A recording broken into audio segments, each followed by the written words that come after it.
Okay, good evening. Welcome to your town hall, having reached the hour of about 6:10.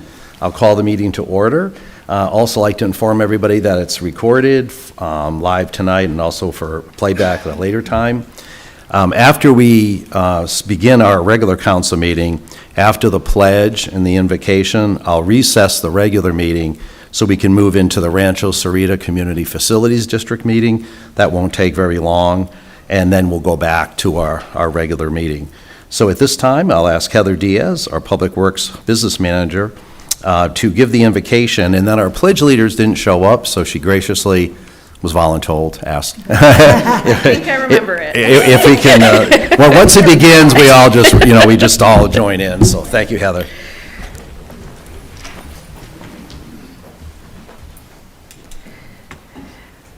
Please join me for a moment of reflection and prayer as we begin tonight's meeting. We gather with gratitude for our town of Sahuarita, for the natural beauty that surrounds us, and the vibrant residents who make this community their home. We ask for wisdom for this council as they navigate the complexities of local governance. Grant them the clarity of mind to weigh conflicting interests and the courage to act for the lasting benefit of all citizens. May we listen to one another with open hearts and a spirit of respect, working together towards our shared goals. Let the work done here tonight serve the greater good of every member in our community. Amen. Amen. Thank you. Okay. I pledge allegiance to the flag of the United States of America and to the republic for which it stands, one nation, under God, indivisible, with liberty and justice for all. Thank you, Heather. Thank you. I'll hereby suspend our town council meeting and commence with the Rancho Sarita Community Facilities District meeting. And for the audience who hasn't been through these before, the same members of the council serve on the CFD board. That's why we just continue from one to another. So I'll call to order the meeting of the Rancho Sarita Community Facility District board, and Madam Clerk, Varol. Board Member Gillespie. Here. Board Member Lisk. Here. Board Member Lytle. Here. Board Member Morales, absent. Board Member Priolo. Here. Vice Chairperson Egbert. Here. Chairperson Murphy. Here. Quorum present. Thank you. Next, we move to call to the public. This is call to the public for the CFD. I don't have any cards for call to the public for the CFD. At this time, any member of the public is invited to address the district board on any issue which is on tonight's consent agenda or any issue which the district board can lawfully act upon at a future meeting. Pursuant to Arizona open meeting laws, the district board may not discuss the items, but individual members of the district board may respond to criticism made by those who have addressed the district board, may ask staff to review a matter, or may ask the matter to be placed on a future agenda. I don't have any speaker cards for it, and we'll close the call to the public and move to item number 4, which is the consent agenda. I'll entertain a motion at this time. So moved. Second. We have a motion and a second. Any discussion? All in favor signify by aye. Aye. Aye. Any opposed? Motion carries unanimously. And having no more further business, we're adjourned for that meeting. And Madam Clerk, may I have a roll call for the town council meeting? Councilmember Gillespie. Here. Councilmember Lisk. Here. Councilmember Lytle. Here. Councilmember Morales, absent. Councilmember Priolo. Here. Vice Mayor Egbert. Still here. Mayor Murphy. Here. Quorum present. Thank you. Item number 5 is call to the public. The call to the public is now open. Individual may speak for 3 minutes. Spokespersons for 10. The council cannot discuss matters not on the agenda. However, at the end of the call to the public, council members may respond to criticism, request staff to review the matter, or add the matter to a future agenda. And I think I have 3 for call to the public and 1 for an agenda item for the general plan. So at this time, Austin and Kylie Peterson. And I think you've been here before. We have a light system. The light will come on for the 3 minutes. When the yellow comes on, there's 1 minute left. And the red comes in, and the parachute takes you out of this ceiling, okay? Perfect. Welcome. Thanks for being here. Hi, my name is Austin Vota. We're supposed to say our address, right? Is that right? Yeah, okay.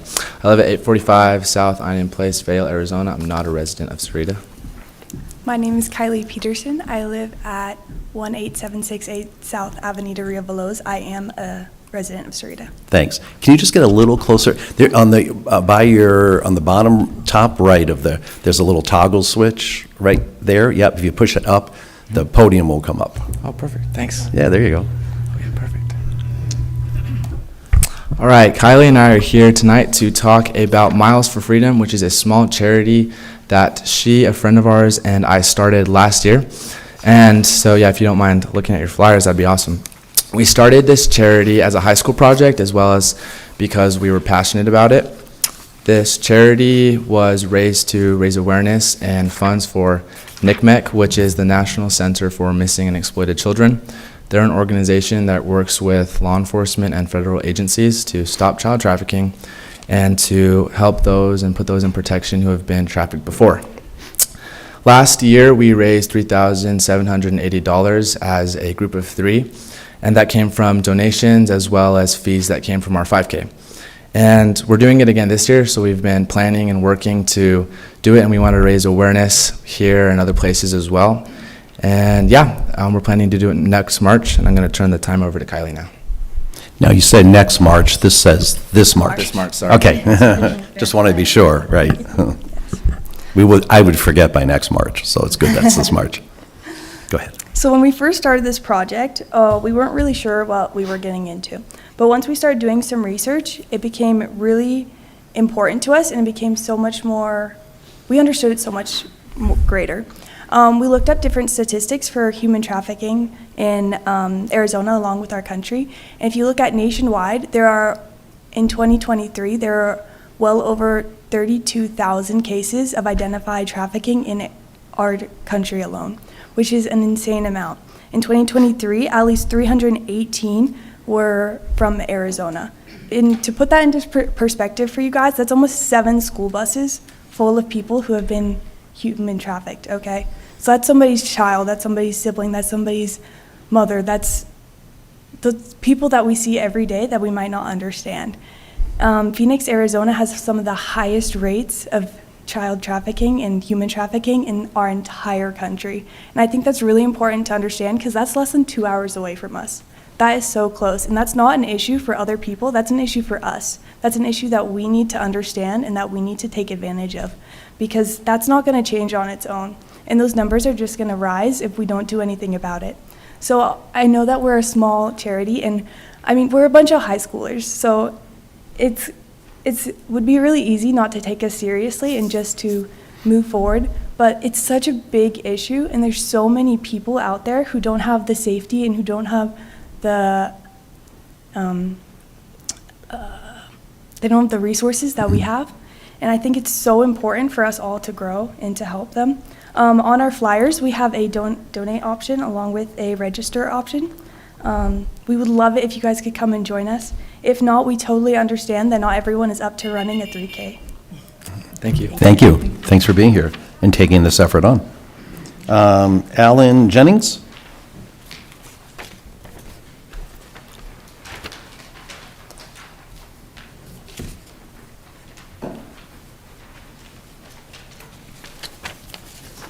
Good evening. Good evening. Alan Jennings, Sarita resident. Regarding Police Chief Nolan throwing the man down to arrest him, I thought we could find some common ground on it, but after meeting with Councilman List, Councilman Lyle, that they have no interest in good governance, but with them, cruelty was the point. It was clear they had absolutely no justification for the scenario of what caused the threat requiring the use of force. The sole reason they had was what had happened before the arrest.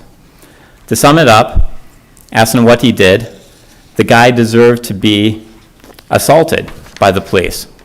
It was because of what he did. This is disgusting.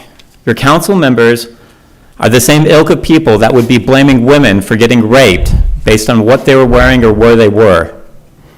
It's ridiculous. No one should be assaulted by the police based on what they've done, regardless of any crime that they've committed. It doesn't matter. The use of force should be based on keeping our officers safe and our public safe. It's for people who pose a danger. Our justice system, we have police decide and arrest people based on probable cause. The judicial system finds guilt and assigns punishment based on the preponderance of evidence or beyond a reasonable doubt. And that punishment isn't corporal assault. Using our police force to retaliate makes them the judge and the punisher.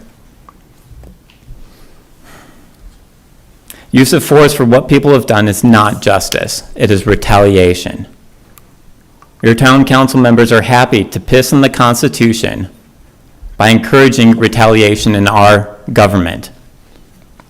Sahuarita government, besides policing, it's bad enough to have and encourage retaliation in policing, but it's also, we need our government for permits and other licenses and other services. That same attitude of people don't deserve our service or they deserve to be punished is disgusting. Once you go down this route, you don't have a police force anymore. You have thugs with a badge.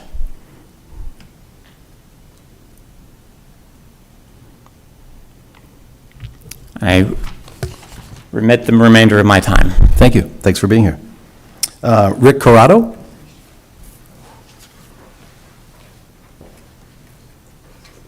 Hello, Mayor. Long time no see. Long time.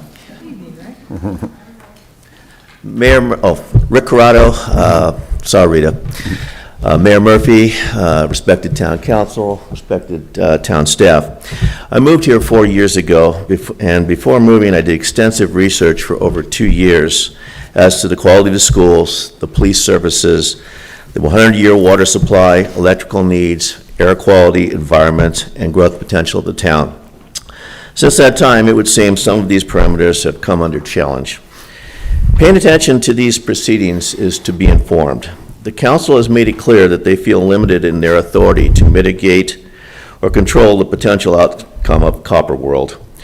If so, then the language of the general plan as to any precautions, dissent, or disapproval now or in the future needs to be clear and explicit, leaving no room to be challenged or misinterpreted.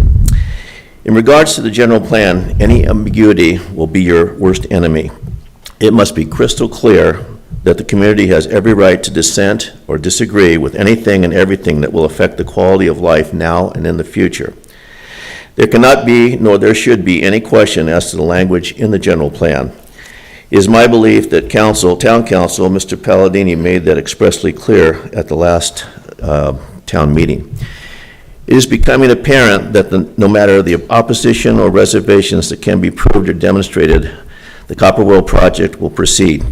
How the Copper World project was allowed to get this far, or how this benefits our community, still puzzles me. I can't say I'm surprised or disappointed because I'm both. Remember the old saying, fooled me once, shame on you, fooled me twice, shame on me. How long will we allow the mining industry, or any industry for that matter, to continue to fool us? Make no mistake, Copper World is coming to town. The mine will pollute the air, ruin our roads, drain the aquifer, and destroy the environment. Our best strategy would be in the language of the general plan. So make the language strong, keep it clear, show conviction, stand behind the principles of what is right, whether Copper World has been given the so-called legal right or not. It's your right, it's your community, it's time to protect it.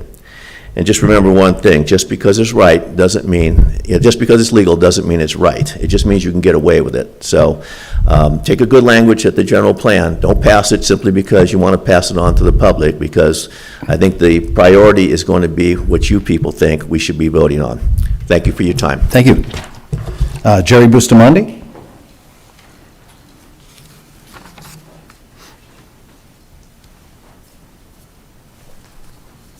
Good evening, Mr. Mayor, members of the council. Jerry Bustamante, I'm with Hudbay and the Copper World Project. And I noticed that the town manager is going through an evaluation process and just wanted to share some comments with respect to that. The first comment is on early engagement. You know, from the very beginning of his tenure, you know, Shane made it a priority to engage with us and learn about the Copper World Project. Rather than waiting for issues to land on his desk, he took the initiative to understand the complexities of the project. And it is a complex project with a lot of moving parts. And he did that early on. So that proactive approach is exactly what growing a community like Sahuarita needs in leadership. The second point I want to make is firsthand understanding. We appreciate the time that Shane has invested in touring the Copper World site personally. It is one thing to read about the project, read briefings. It's another to stand on the ground and see the project firsthand. His willingness to visit the site and to see for himself what we are doing demonstrates a commitment to deep understanding and informed decision-making. Finally, fairness and impartiality. Throughout all of our interactions, Shane has been consistently fair, professional, and impartial. And trust me, he does ask all the tough questions and the necessary questions, but he does so with the spirit of transparency and with a sincere interest to understand. So we feel that we have been treated with a level of objectivity that ensures the interests of the town and the project are both being weighed carefully, which we appreciate.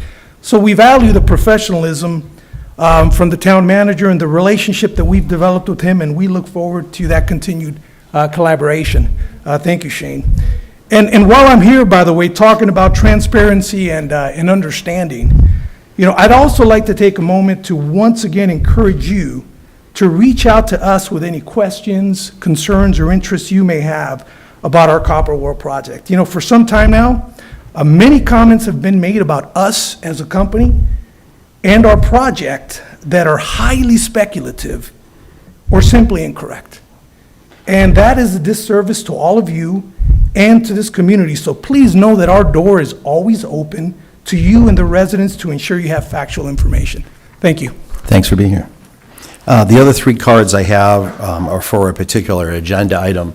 So I'll close the call to the public, but I know two people were mentioned by name. If you'd like to respond, you certainly don't have to this criticism, but it's totally up to you. And John, that's the appropriate time and venue to do that, right? Yes, Mayor. Thank you. I'll not comment. Okay, thank you. Kim? All right, thank you. Appreciate it. We'll move on to item number 6, which is a brief summary of council events and current events. Mr. Lytle, anything you want to bring up? Oh, yes. I had the honor of attending a coffee and meet the council members' coffee at Quail Creek. It was quite interesting listening to what everyone had to say.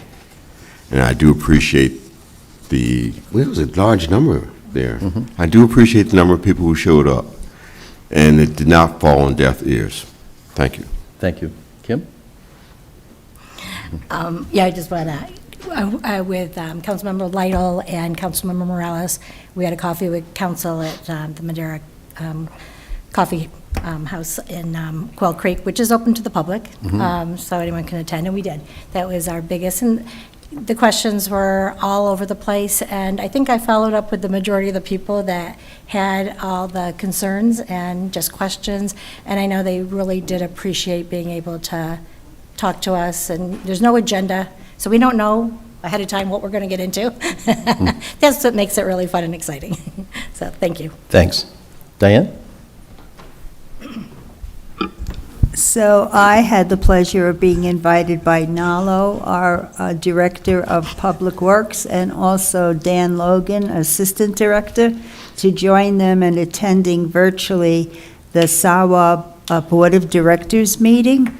And I was very invigorated by it, and I appreciated it. SAWA represents, I think it's 15 different, Nalo's, there you are, Nalo. It's out there. I think it's 15 different. Private water companies? Yes, private water companies in southern Arizona. And the part that I was particularly enlivened about was they had an excellent person on staff who was their legislative person, much like Luke Smith is here. And they went over all of the bills that the Arizona legislature is putting forth pertaining to water. As you know, I have an interest in water. I'm hearing the concerns, I'm following through, I'm asking questions, and I really enjoyed the meeting, the dialogue, and the dialogue that happened afterwards, and I hope to continue to go. And I found it particularly invigorating because it was a perfect dovetail with my new role of legislative ambassador. So I enjoyed meeting somebody in the community that keeps their eye on the ball for the legislature, the bills coming out of the legislature that can affect water policy throughout Arizona, but of course our focus is in southern Arizona. So thank you, Nalo, and I'll see you again. Thank you. Dr. Gillespie? Vice Mayor?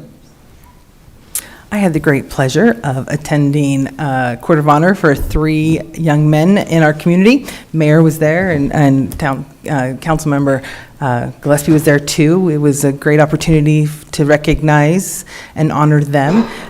They did work on the Anza Trail and a trailhead with rocks. Another one did a Gaga ball pit in our North Park, and the third one did garden plots at the Community Food Bank. So just wanted to recognize those 3 fine young men, and that was it. Thank you.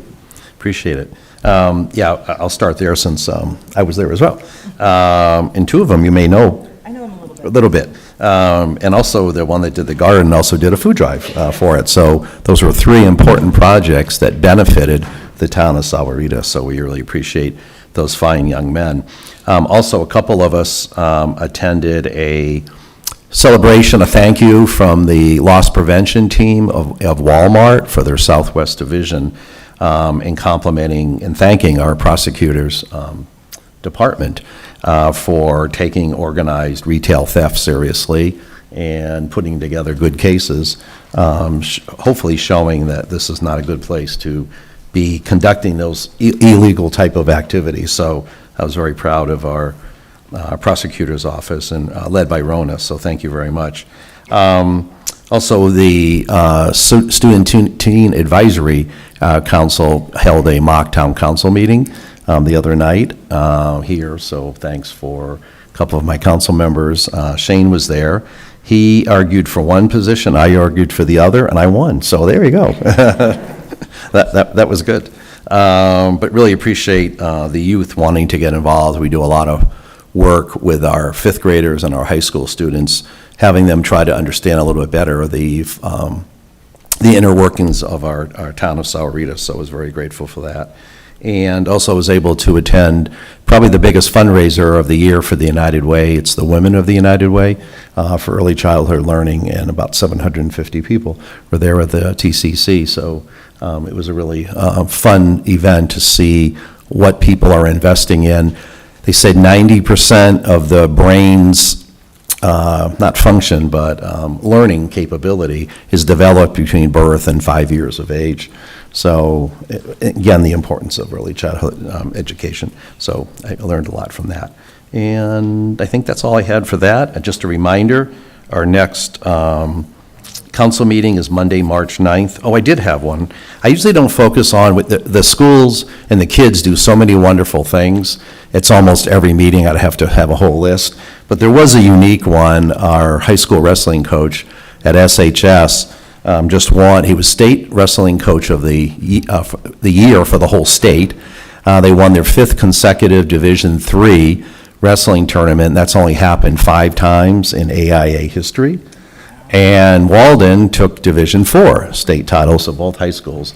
So it was a little bit more unique than all the other wonderful things like the band going to Philadelphia. I know they're still probably raising money for that.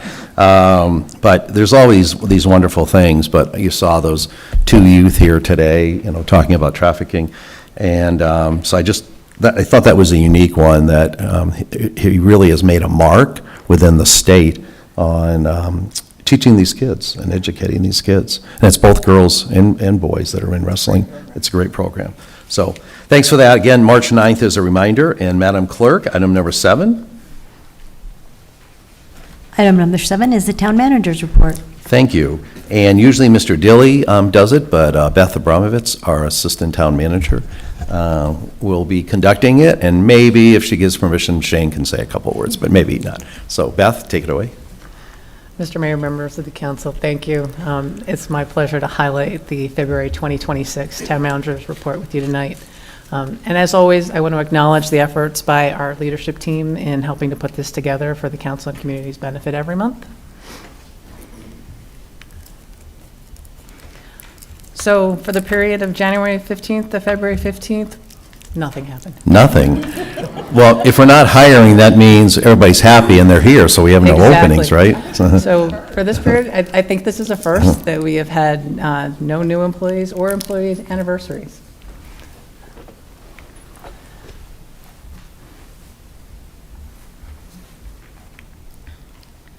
So the February 2026 report covers a number of department highlights, so I'm just going to touch on a few of them for you tonight. So for our police department, we wanted to say congratulations to Sergeant Higgins on receiving his associate's degree through Pima Community College.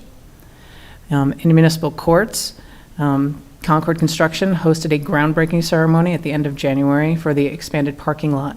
That project's expected to be completed by the end of March. In Parks and Recreation, the Animex Maintenance Building demolition, just the maintenance building, not the rec center, maintenance building demolition, that we're waiting for the utility companies to complete their respective removals, and as soon as that's complete, we'll be commencing the demolition in preparation for the rec center parking expansion. Art on the Lake was held at the Sarda Lake Park on January 10th in partnership with SACA, and despite challenging weather conditions throughout the day, we still saw a very decent turnout. And our Santa Cruz Valley Carnuts Sarita Classic Car Show took place on January 31st. And this is a town-sponsored and partnered event. And this one, we were lucky enough to have great weather, strong attendance, and the event was, as always, well-received by the community.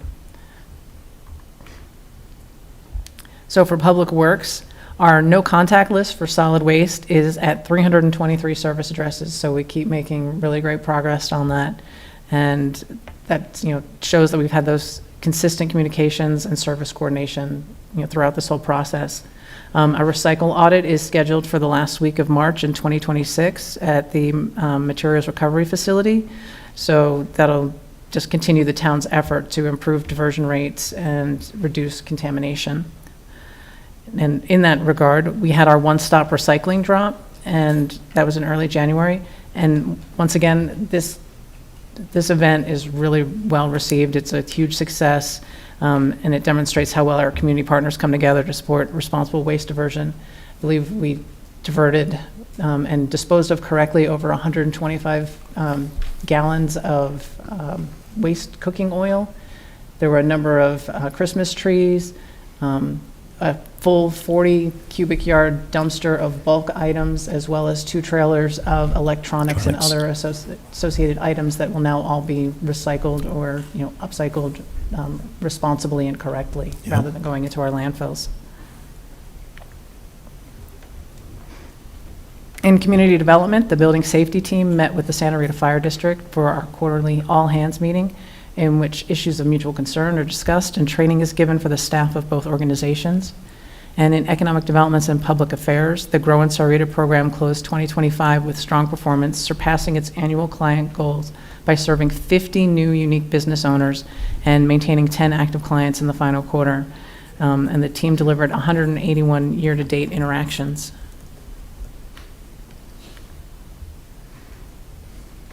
So for our capital improvement projects, some really quick updates for the PD expansion.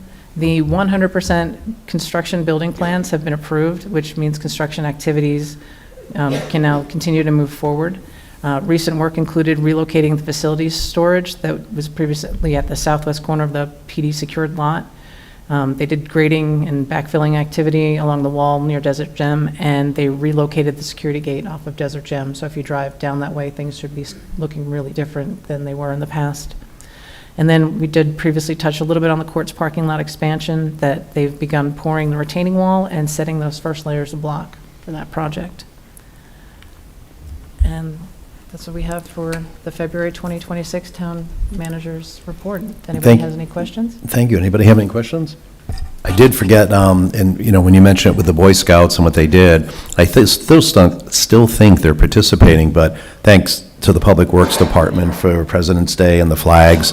I never want to get complacent on how much work that is, both from our own department and our partners on that. I get so many positive comments about that, and I know it's a lot of work, so I forgot to mention that, so I didn't want to be remiss in not mentioning that. Anything, other questions? Shane, do you have a closing? I actually have a question about my report. Oh, okay. If that makes sense. So I know that we reported on the maintenance yard project bidding. Do we have an update? I think the council asked for an ad alternate. Is that still part of that process? And what infrastructure, again, was that ad alternate for? The pickleball court. The pickleball courts, yeah, good memory. So that's still on the radar, right? All right, thanks. I just wanted to make sure that Yeah, was there. thank you. Thanks for bringing that up. Okay, we'll move on to item number 8, Madam Clerk. Item 8 is the 2026 legislative session update. Thank you, and Luke Smith, our management analyst, will present this item and may even have an update on some water issues. Maybe. I do believe we also have online with us our Phoenix champion, Karen Cruz, with us, so she can answer some questions, I know. Good evening, Karen. Good evening, Mr. Mayor and Council. Thanks for joining us, I appreciate it. So thank you, Mayor. Oh, sorry. Thank you, Mayor and Council. We're almost halfway through the 57th Arizona legislative session. Started January 12th. Projected to end April 25th, but there is debate on that. Total, this session, 1,966 bills were introduced. What we're watching this week is it is crossover week, so that number will be reduced significantly in terms of the bills that survive this week. And we're keeping our eye on striker language or to see what pops up on the radar. I've organized the bills I'm going to talk about in terms of favorable bills that look like they're moving forward and unfavorable bills that also look like they're moving forward. So some favorable bills for the town of Sahuarita is HB 24 and 29. While it does prohibit banning of short-term rentals, it also puts in place or gives the town's regulations and authority to, make regulations regarding nuisance issues, such as parking or noise. HB 2716 authorizes municipalities to adopt ordinances for properties that have been vacant for at least 150 days. HB 2793 aims to streamline the annexation process for adjacent territories. Luke, on that one, Yes. Do you know any of the details on how much easier or what it entails on making it easier? Or is it about the vote? Is it about contiguousness and how they draw the horizontal and vertical line? I don't know specifics on that, but I can. Okay, I'm just do more curious. digging on that. Yeah, since we have some thoughts about that, I'd be interested just to learn a little bit more. Absolutely. Thanks. Yeah. HB 4064 modified the petition process to create improvement districts, and I don't know the specifics on the modification there, but I can also get some more details. HB 4130 allows municipalities to make a mid-year budget adjustment. So if we come into unexpected monies or grants somewhere during the fiscal year, we can make adjustments to that budget. SB 1029 establishes procedures for campaign monies if a candidate passes away during the campaign. I don't want to know more about that. Yeah. All right, unfavorable bills. So what we're not looking forward to. Unfortunately, HB 2290 did move forward.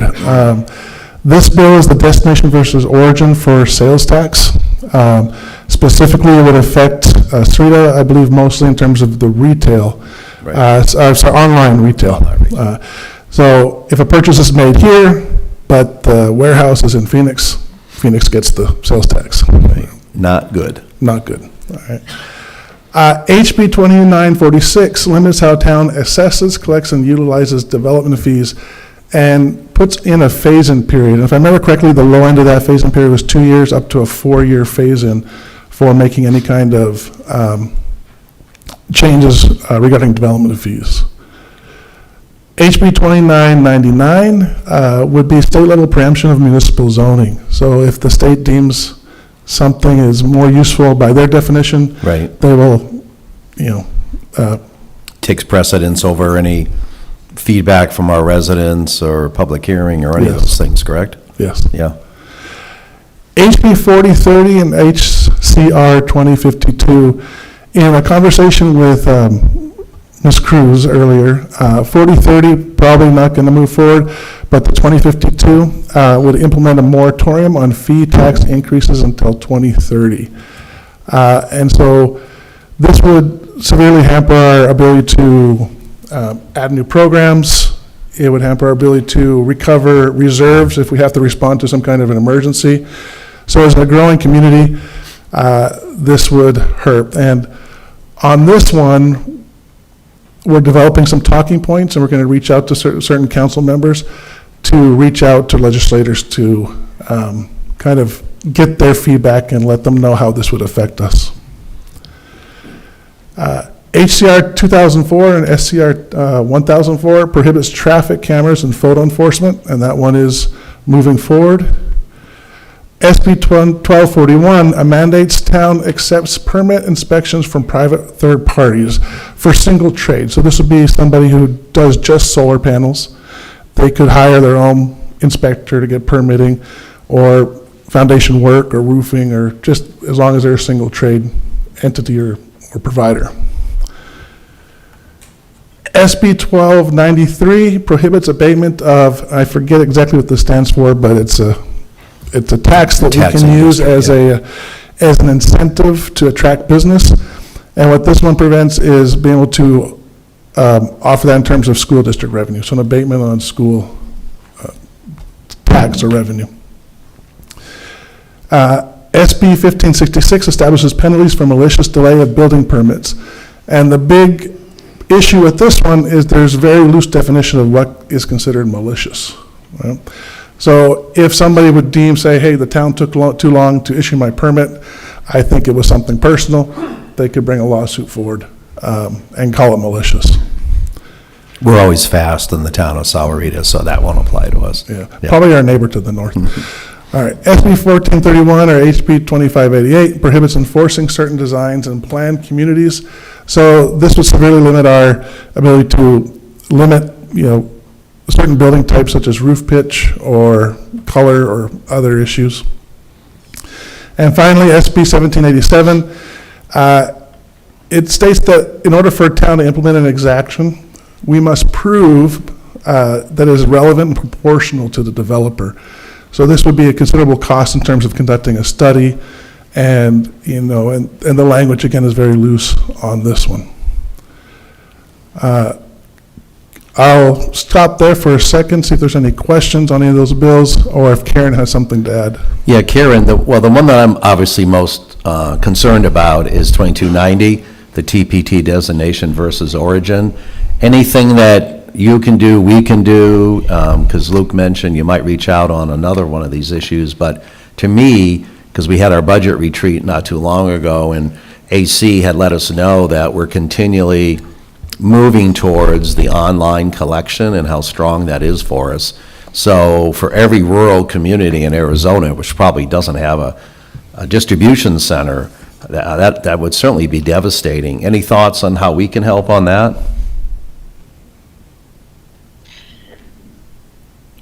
Yeah, apologize. I'm driving. I had to drop my son off at the airport to go back to college.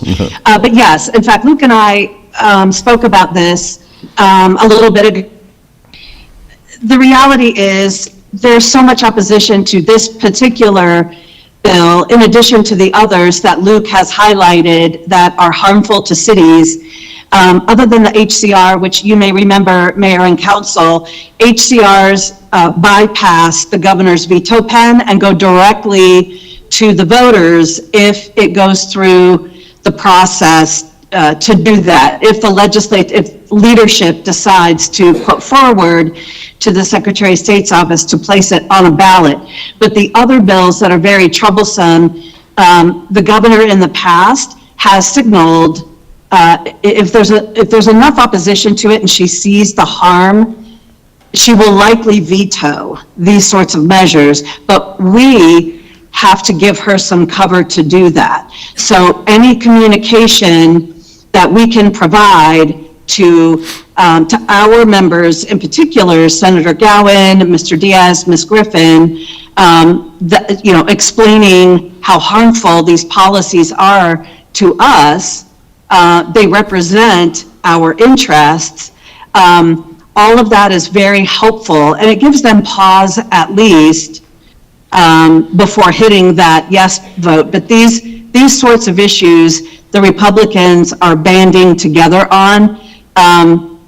They're veto bait for the governor, quite frankly, in some respects. And then they're also designed to send a message to cities of what their bend is, what they would like to see cities do, or how to control their revenue, what type of revenue, et cetera. So as long as we can keep our voices up on these issues, the governor will likely veto them.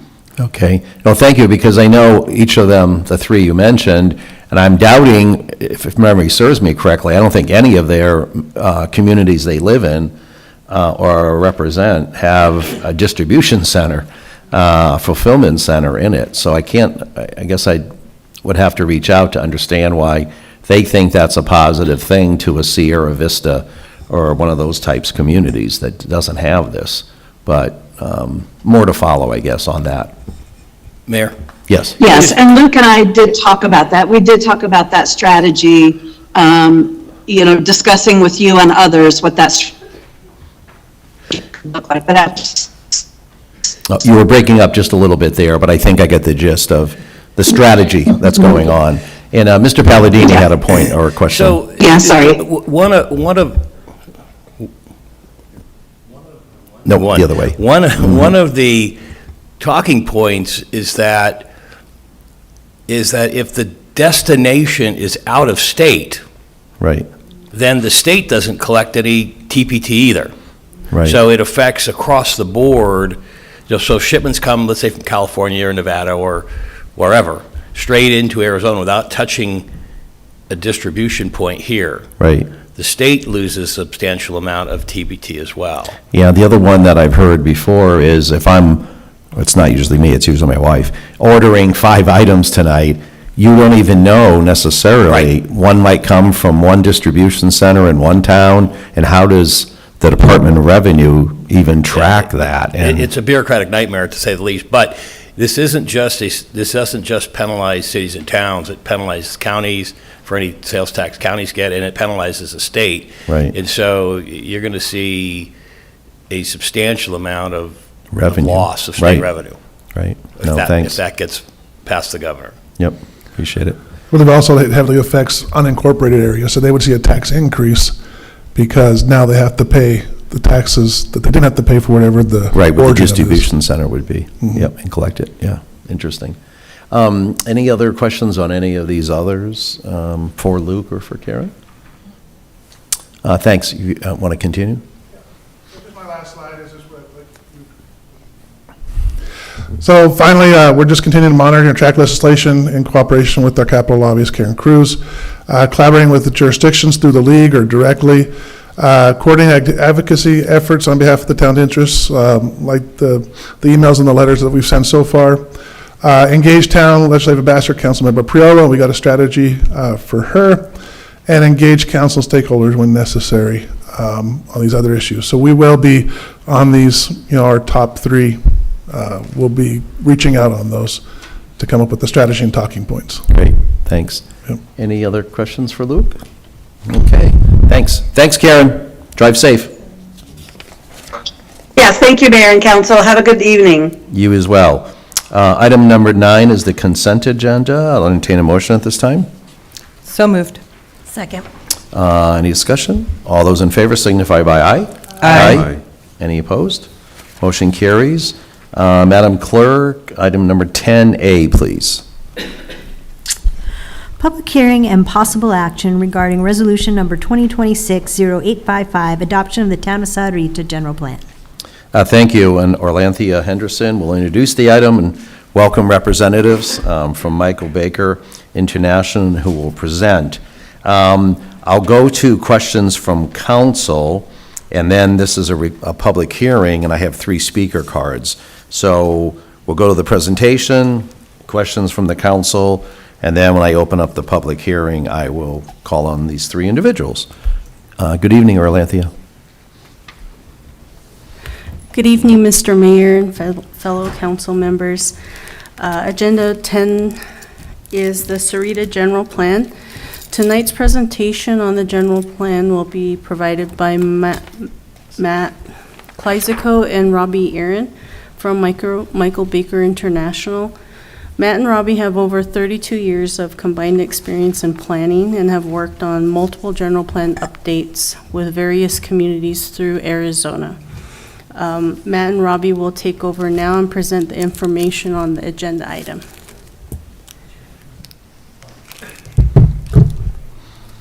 Good evening. Good evening, Mayor, Council. It's very nice to be back in front of you to discuss this milestone moment in updating the town's general plan. There we go. Tonight is all about a significant milestone moment in this update process. This public hearing is a state-required step in the process. And so this evening, if the council finds it agreeable, that a motion could be made to move this to the voters for ultimate ratification, so, of the general plan. So this evening is a great moment in this update process.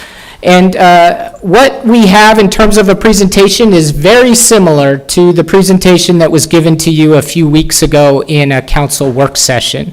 So the reason for that is this meeting, this public hearing is required by statute, and therefore I'm going to go through the same information. I'll do it in a little bit more abbreviated version, and then let dialogue focus us in on areas that we may want to revisit. So you can see on the slide here the areas that we'll touch on, and we'll just jump into it.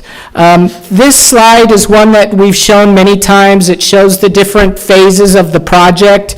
You can see some of the key takeaways is that we started this effort back in January of 2024, and here we are getting into 2026 for the ultimate approval of the plan, which then would allow it to move on to the voters for ratification. And so that's why you see engagement intertwined of these phases, because it's such a critical component of this update process. If we were to move forward on the anticipated time frame, you can see that date there, August of 2026, was the election that this was considered to be placed on. That date has been changed by the legislature. It's been pushed up to July. But again, that was really the ultimate anticipated date for this process, and one that this effort was built around. What is a general plan? Yes, it is a state mandated document. Every community must have one in the state of Arizona. It is the document that ensures the town as near-term or short-term decisions are in alignment with your long-term vision.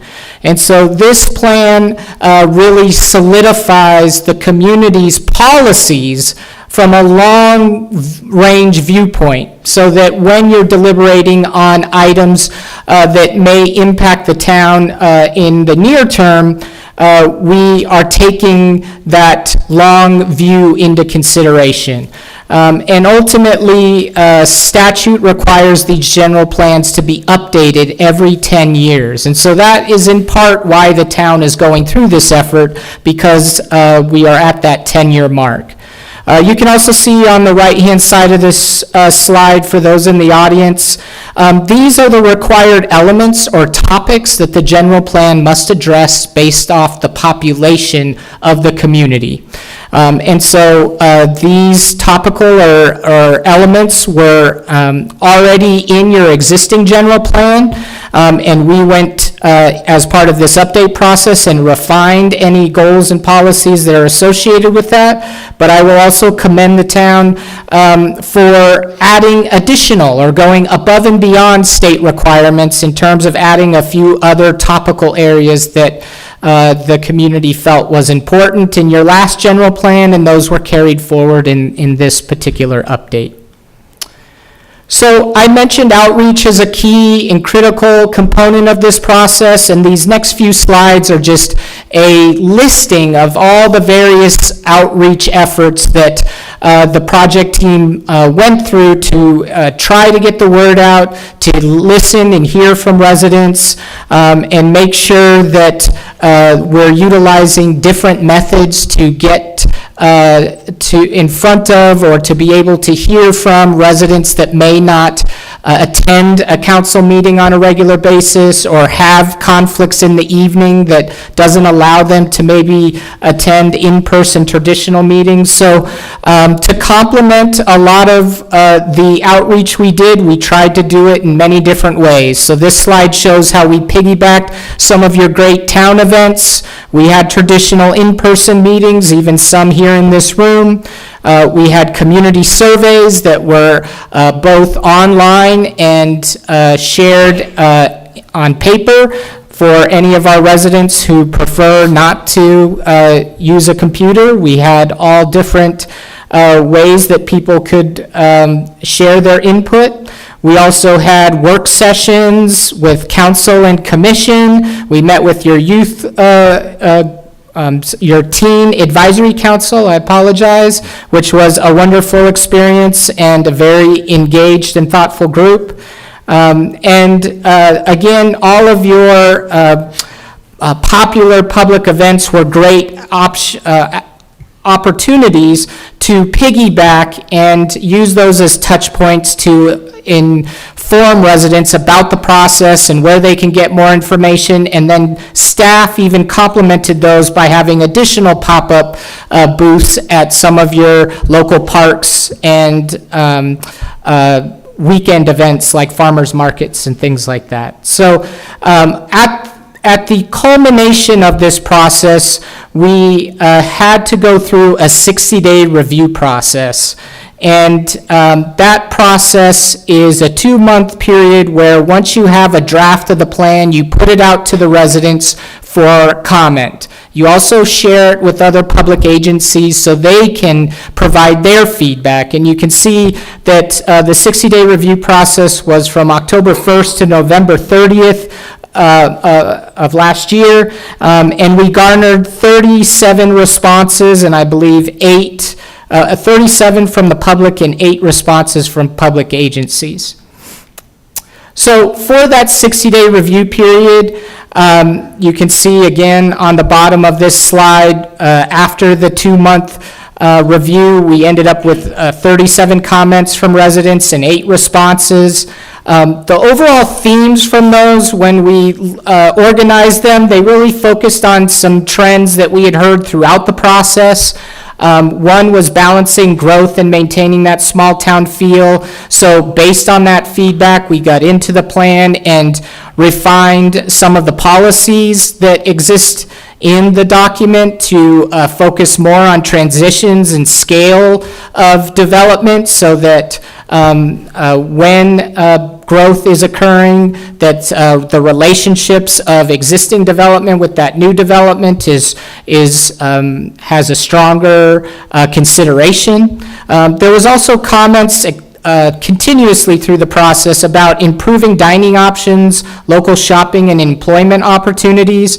So this was a chance that you have a great economic development team. They have just gone through updating your economic strategic plan, and so they worked with the team quite a bit to really overhaul the economic development element and align it with their existing documents. So I think there's some real great synergy between what the town is already doing and what the general plan is envisioning for the long-term future. We also heard comments earlier this evening about water, and we received comments about water. And so while the town is not a water provider, we did strongly update the water element section. We reached out to the water utilities, got very detailed information from them about what their demand is and their water resources, as well as their focus for their long-term facilitation of their facilities and the provision of water. So I think what you'll see in this general plan is as far as we can kind of take it in the sense of not being a provider. But we tried to emphasize that the town can still have a role of a facilitator and one that can have a seat at the table and make sure that residents' needs are being addressed by the utilities that service the residents. And then we also had the general plan, we also had comments, which was encouraging to us, about not what was in the general plan, but I see what's in the general plan, how are we going to do it? And so they were already jumping ahead in their comments to, great, I like the goals and policies, let's get after it. And that said something to us. And so one of the other things, and I'll show it in a future slide, is the inclusion of an implementation and action table. That is not required by statute. Statute says you must address these elements, but it does not say you need to identify how you're going to. And so another example, I think, of this plan trying to go above and beyond and start to identify some specific efforts that the town could take to move the needle in terms of realizing some of these goals and upholding the policies that go along with them. So let's jump into the document itself, given that we've now gone over kind of where we've been, how we got here, and the comments that we received. What the plan really spins off from, like a lot of business plans that you've maybe prepared in your work efforts, is a vision statement. This vision statement was originally crafted as part of your current general plan, so we really went in and tried to be surgical about edits to this. We didn't want to throw everything out and start over. It was recognized that the plan was in a good place, it just needed to be updated. And so we refined this through our public outreach efforts. And with that vision statement, we then were able to start thinking about how do we carry this through the general plan. And the current general plan organizes the document through those elements or topics, and those become chapters of the plan. But those are a little generic in terms of they apply to every community across the state, and it doesn't necessarily convey what is unique about a particular community. So in this update, we identified 3 broad themes that we thought better aligned with what the vision statement was focusing on, and those become the primary chapters of the plan. And then we nested the elements that are most applicable to that theme within those chapters. It's a subtle, very subtle adjustment to the overall format of the document. But what we're trying to achieve here is to allow someone, if they were to pick up this document and ask themselves, what is the town all about, that they could see how this is organized and titled and have a general sense of, okay, what is important to this community, and then from there start to dive into any topical areas that might be of interest to them. So all of this plays out across the various elements through the application of goals and policies. And those are reflected on this slide in terms of the total number that was or that exists in this updated general plan. And you can see under those numbers what is in your current general plan, which was called Aspire 2035. So you can see we went from 57 goals down to 45 and from 208 policies down to 196. So not a huge shift, but again, just some recalibration to go in. There's some policies or goals that were either achieved or had close alignment with a goal in another chapter. We tried to make this more succinct and show the interconnected aspects of the different elements. And that's where we were able to be a little bit more focused and get the goals to be succinct down to 45, and again, refine the policies slightly. From that, you can see some of the areas based off public input that were of importance. Those arc back to, I think, some of the comments that I mentioned about the 60-day review feedback. And so I won't read these individually, but hopefully they are familiar in terms of things that either council or those in the public feel or have heard, because we work to incorporate aspects of all of these into this update. So with a little understanding about the goals and policies and the process, the general plan also utilizes a series of maps to convey information, and certainly the most prevalent one is the land use plan. This land use plan, you can see some bullet points about what was addressed for this update effort, and the takeaway is there were no comprehensive changes to the land use categories or their descriptions. So you're not going to see a drastic change to this land use plan. The only things that were revised were subtle refinements to either reflect a minor amendment that had been previously approved, or some corrections of specific boundaries of areas relative to parcel lines and things like that. So, so the takeaway on this land use plan that I would want to emphasize is that, again, there wasn't a heavy change to what was previously or is in your existing general plan. It was, again, to make sure that what is in there can continue to move forward in the way that it has been, but making sure that this land use plan is as up to date or consistent with any prior actions that has occurred up to this point. We also have a requirement to talk about growth areas in the general plan. This isn't necessarily to convey where the town is expecting or encouraging, I should say, growth. It's more about recognizing what areas also are receiving growth pressure. And so updating this growth map was really focused on identifying areas that still have development ability within the municipal limits of the town. So one thing I neglected to mention on the prior slide is this map. You can see that the dashed line with kind of the yellow hatching inside of it, those are the municipal limits of the town. The larger area off to the east is the planning area of the town, or what the town can possibly grow to if it were to annex this land from the county. And that area is commonly referred to as the CCAP area. And so the takeaway on this is to show that over the next 10 years, there is still a considerable amount of land within the municipal limits of the town that we would anticipate growth to occur in before any additional annexation of the planning area were to commence. That doesn't mean that it can't or it won't, but in terms of looking at growth projections and the availability of land within the municipal limits, the town does have capacity to capture that growth within its current boundaries. So this graphic is the transportation plan.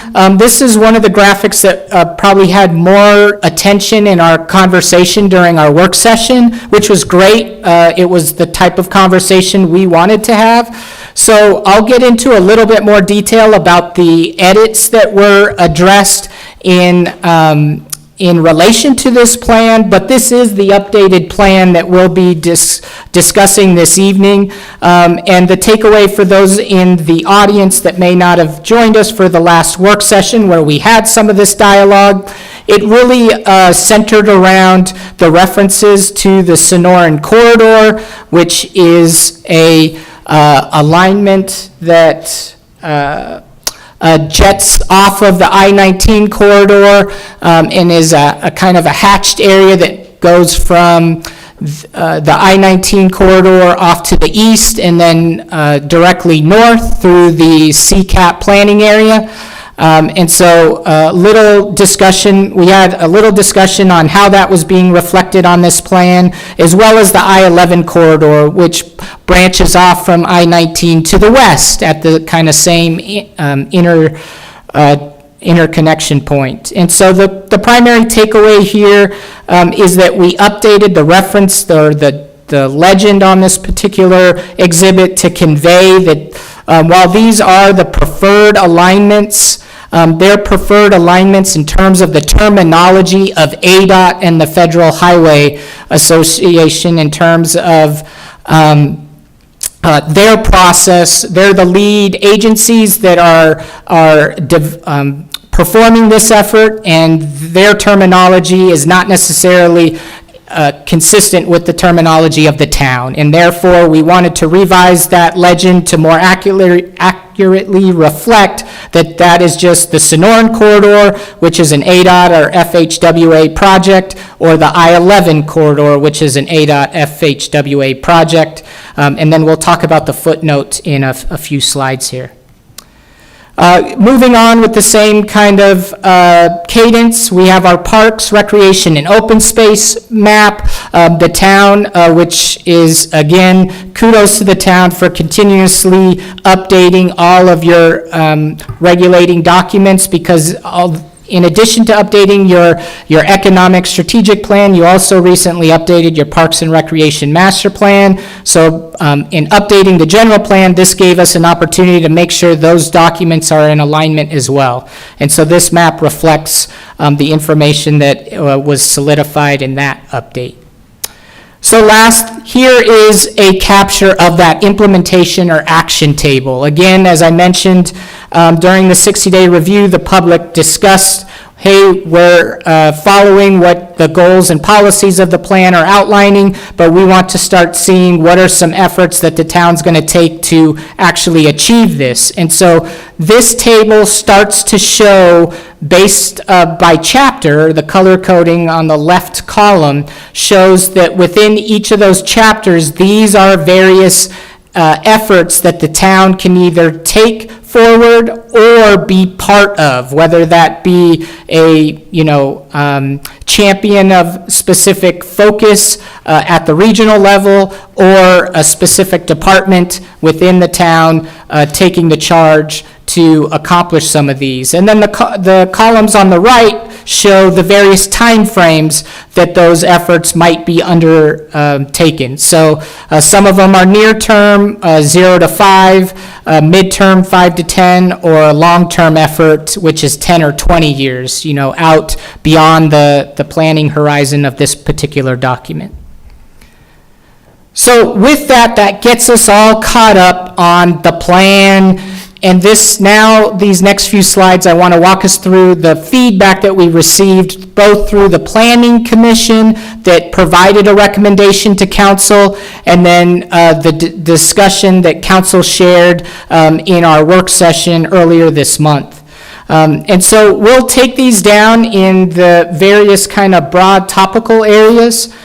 So the first comment was one that we also heard from earlier this evening, is how are we addressing water resources and the environmental impacts of the Copper World project in the plan? This was brought up at the Planning and Zoning Commission hearings.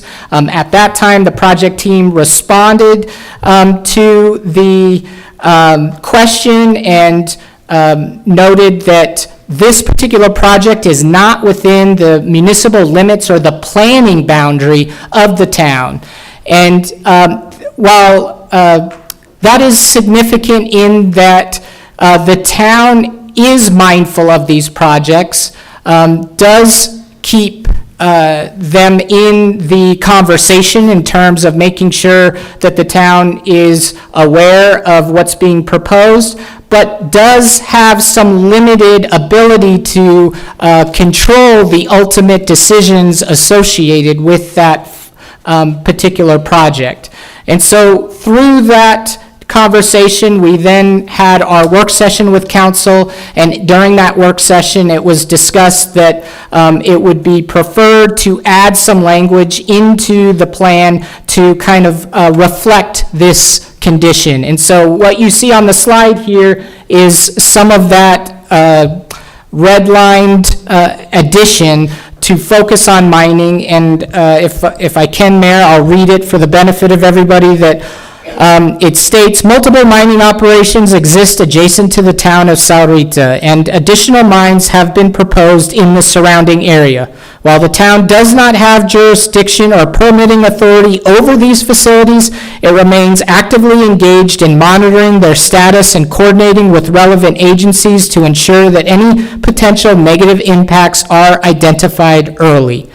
And so this is language that is being proposed this evening to, again, align with the feedback that commission,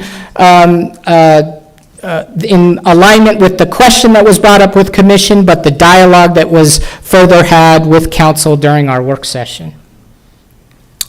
We also had feedback, comment related to the development of the Sonoran Corridor and its impacts on the town. And again, this comment was brought up at the Planning and Zoning Commission hearing. Staff responded to that, those conversations at both their first and second public hearing. But again, this project was or is being championed by ADOT and FHWA. So the town was taking a advisory viewpoint or a position on this. And at our last work session, it was conveyed to us that in addition to the Sonoran Corridor, there was a desire from the council to enhance the language in the general plan that addresses both the Sonoran Corridor as well as the I-11 corridor. And so this section was the section that had the most edits, I'll say, to be in alignment or to capture the preferences of the council as it reflects these facilities. And so I'll read some of the changes to confirm that the language is in keeping with council's direction. So in relation to the I-11 corridor, additional text was added that while the town recognizes the potential benefits of the I-11 project, it also has concerns regarding the westward alternative alignment illustrated in Figure 23, which is the transportation plan. This alignment could introduce challenges related to land use compatibility, environmental impacts, and developmental constraints in the areas the town has identified for future planning efforts. The potential for fragmentation of existing or planned communities, impacts on natural and cultural resources, and the need for costly infrastructure adjustments are among the issues that require careful evaluation as the planning process proceeds. And so then the existing paragraph that remains is, as this project advances into Tier 2 studies, which will determine the specific alignment and design, Sahuarita will have important opportunities to shape how the corridor integrates with its land use plans and development goals, positioning the community, I should say, to the benefit from enhanced connectivity, economic diversification, and regional growth. Under the Sonoran Corridor, we clarify that the transportation planning project is being led by ADOT and in partnership with FHWA, but then we also struck language and refined it to better, I think, capture the desired position of the town. which is for Sahuarita, the Sonoran Corridor represents a long-term infrastructure improvement that will eventually be needed to support regional mobility and offers the potential to make the town even more attractive for business and industrial development by enhancing access to I-10 and the broader interstate network. However, the town does not support the current preferred route, which has been revised multiple times over the last decade, because it directly conflicts with recent residential development located within the proposed corridor and would negatively impact future planned land uses.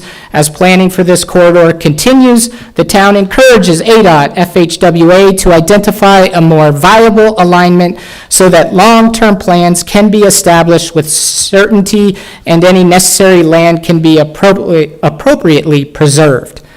And so in addition to that, we updated the transportation plan. It's kind of layered underneath this text, but you can see we talked about the legend changing, but we also added a footnote on this map that, apologize, my eyesight's not getting any better these days, but it says the proposed facility is not a town-led project. It is shown only to reflect ADOT FHWA preferred alignments so as to inform ongoing planning discussions regarding the ultimate location of the corridor. The hatch represents a 2,000-foot planning corridor within which the ultimate 400-foot facility would be located. So again, those edits were discussed at the work session, and so we're presenting those to you, council, this evening in confirmation that those align with your requests. A couple other refinements that were actually carried forward to the council via the Planning and Zoning Commission's recommendation. So these were also additions to the plan that we reviewed in the work session, and there were no specific edits to these, but to summarize them, there was a discussion or a request that the Pima County Conservation Land System map and associated guidelines be applied to future annexations within the town. However, there's challenges with just taking that conservation land system process holistically into the town's existing codes and regulations, because terminology and specific tools are not all of the same compared to what the county has. So there would be a lot of broken kind of links within that particular effort, and there wouldn't be all of the same tools that land system references that the town may not have in place. So the discussion was to refine that language, to recognize the value of it, but to acknowledge that in post-annexation entitlement reviews, consider Pima County Conservation Lands, that should be with an S, system map and guidelines to balance new development within natural resource protection. The other comment that was brought forward by the Planning and Zoning Commission was a request to provide stronger policy that recognizes the need for economic growth but balances out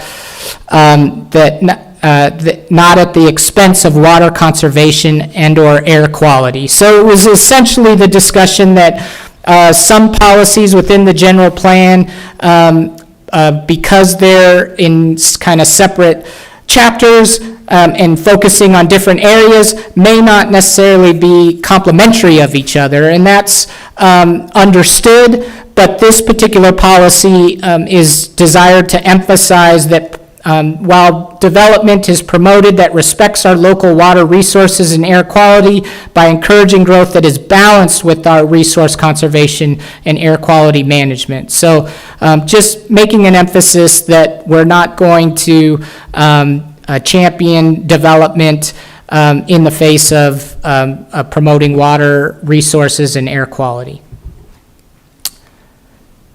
With that, Mayor, I'll turn it back over to you before we jump into the final adoption process procedures. Yeah, no, thank you. I appreciate some of the changes, and the one you just had. Obviously, I'm very sensitive to things like apply, which doesn't allow flexibility, so consider is a much more agreeable word in my estimation, as well as the identification on what we control and what we don't control, especially as considers the I-11 and the Sonoran Corridor.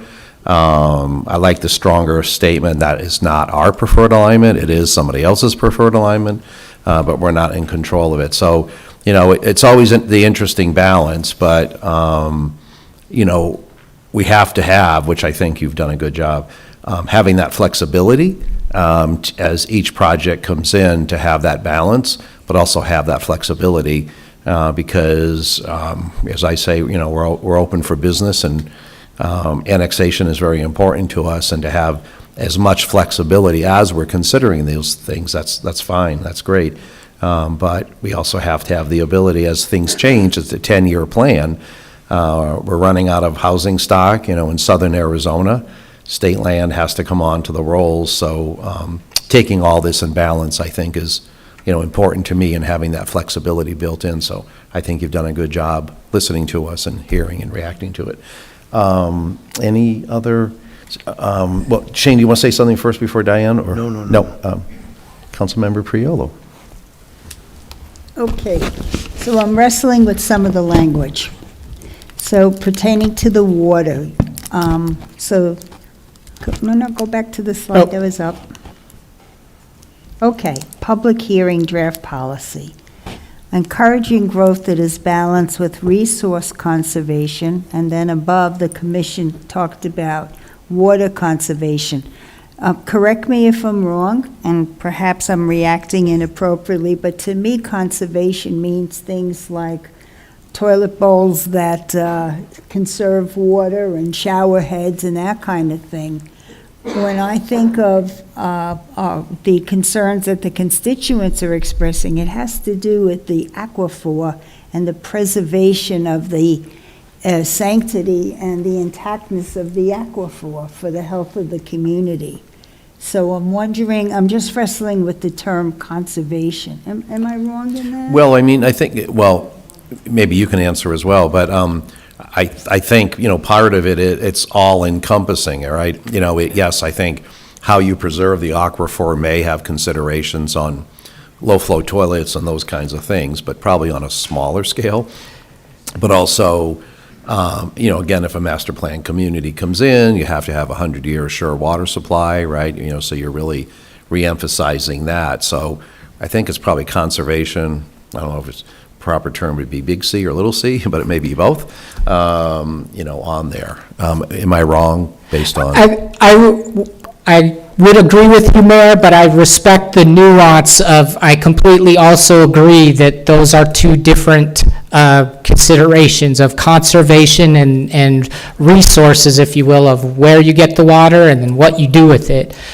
So we were trying to be succinct in blending those, that the community, or at least the commission, I think, was trying to emphasize maybe your point, that we want to be sensitive to that and not at the face of economic development.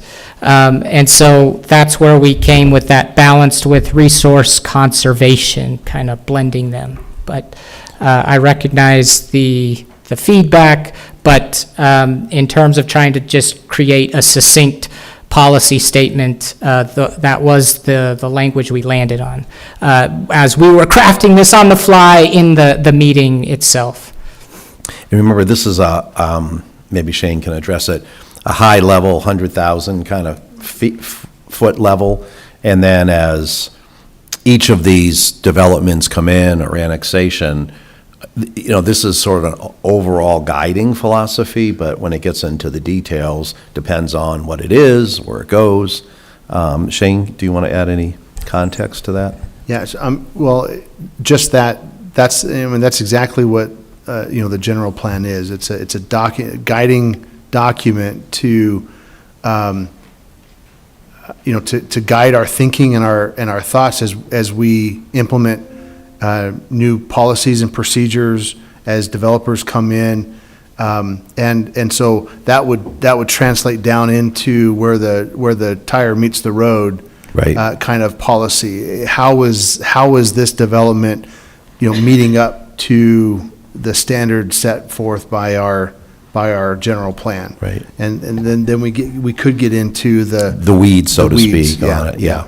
That's But kinda this what would I was spark thinking. that kind of conversation and make sure that it's on the forefront of our process. Right. Does that give you more comfort? So conservation's, that use is not in a narrow sense, it's in the broad sense where I think it's reservation. Yeah, I think it would be in the broad sense, but I think each project has different requirements, whether it's residential or industrial or whatever it might be. Not knowing what will come over the next 10 years into some of these areas, because a lot of our land already that's developable is under development agreements and specific plans. So that has the overarching, guidance of it. This is really probably more so for, even including Sahuarita Farms already has a development agreement specific plan. So really, this is for new areas, for the most part, moving forward, correct? Yes, I would also add that, we have a water resources chapter in the plan as well that has many policies that are very dedicated to water conservation.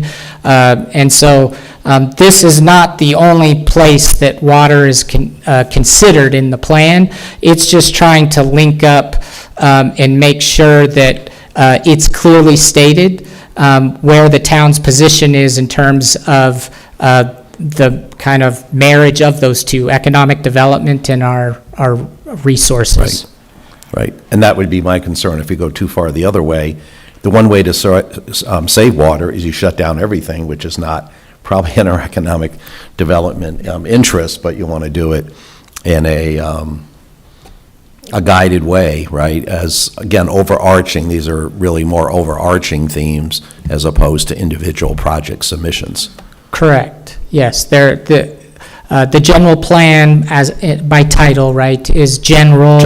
And a policy document where, like the town manager and mayor, your comments, you have other regulatory documents and more detailed documents to then get into the weeds about how that can be accomplished. Right.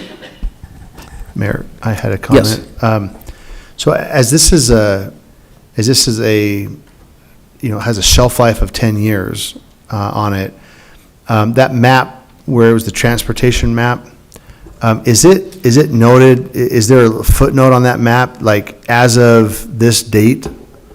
Because in the future, if that corridor is to change, in other words, if that west or that eastbound leg changes, can we come in and we can update this map to reflect what it changes to, if that happens to occur in year 7 or year 5 or? Oh, absolutely. I mean, so is this map, is there like a time stamp on this map so that when people are reading it, I noticed your footnote, this is the corridor as depicted by ADOT and the Federal Highways Association, as of this date, or something that would kind of memorialize it as a certain date and time and not perpetual, because then, if it changes in the future, we have to come in and do an amendment to that map. I'll piggyback off that, Shane, because when they come back into the spring, and there was some conversation, they might go forward with the EIS on the first leg and the second leg, but pause the third leg, which sort of, in some ways, I guess, erases it, to your point, for the time being. Can we go back then and insert another map as these things get updated or new information comes to us? So typically, we would see if this were to move forward, the ratification date would be kind of the memorialize the kind of adoption, if you will, of the plan. But we can absolutely, in the source information on this map, put a date there if we wanted to be more specific. But to then answer the second part, absolutely, we would encourage actually communities, it just gets hard with all the other things you're doing, that over the next 10 years, you can update this plan as projects are approved and not necessarily wait till 10 years to reflect that. So we would encourage that if an alignment changes, you could go through an amendment process to show that change. But unless the town attorney corrects me, but I don't think you could just replace the map. You would need to go through a formal process to make it a kind of a public effort in terms of swapping those out. Right, would that be just a public hearing and the seven of us get to insert it? Or does it have to go back to the voters as the general plan originally? It would not go back to the voters. I would have to double check our amendment language to determine if that would be viewed as a major amendment or a minor amendment. Okay.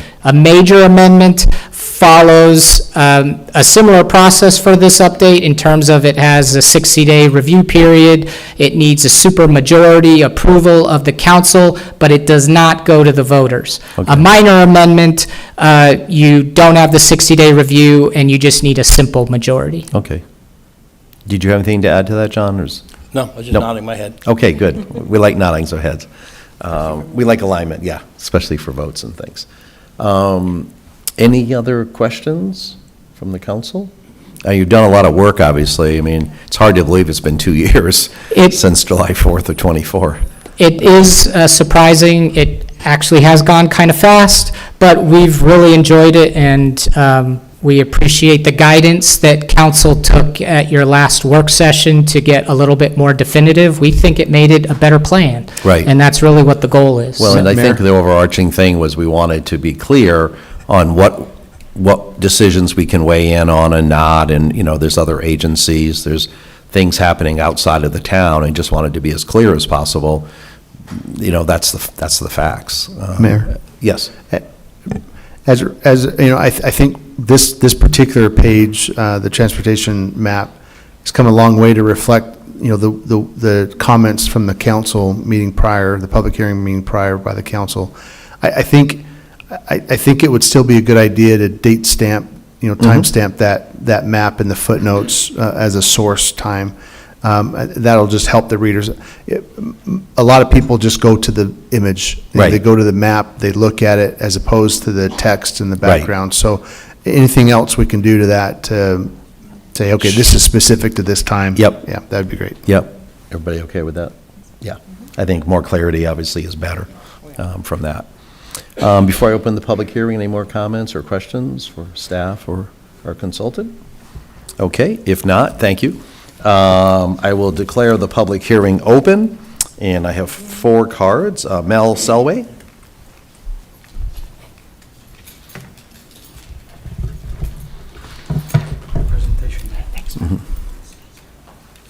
Mayor, council, all other town employees, thanks for your time. This actually applies to 2 of the elements that Matt just mentioned. One was environmental planning, and the other is water resources. Louder, please. How about this? Yep. Okay. Yep, just get close. Thank you. Morenci, Arizona is the location of the largest copper production mine in North America. As of 2023, the population of Morenci was 1,514 people. Almost all are employees of the mining company or their families, because the company owns the town, so they can do anything they want with the town. As of 2026, the population of Sahuarita is 38,994 in privately owned or rental units. So we own the property. Okay. I've traveled through Morenci many times since 1995, and I'm amazed that anyone can live there because dust covers everything. The proposed mines the Copper World would plan for the Santa Rita Mountains, which sort of are reflected in your poster up there, could be an equivalent size to the mine at Morenci, largest in North America. Jan, and my wife and I, recently traveled through Morenci, her for the first time. She said she'll never go back. and I can give you pictures if you want. Many of our residents have elected to call Sarita home because of the weather, the quality of our community services, and the views of the surrounding mountains as depicted in the mural, of which the Santa Ritas are one range. Many activities are outdoors, so this air quality is very important. Our community is expanding, so water quality and quantity are very important. Do we want our families to breathe air that is laced with toxic particles? My hope is that the general plan that is accepted by the town council considers the negative impact that the proposed Copper World project could have on the quality of our lives. And I realize, based on Matt's presentation, that we don't necessarily have control over it, but we should have input on it, because I don't want to drink junk. Thanks a lot. Thank you. Jan McClellan?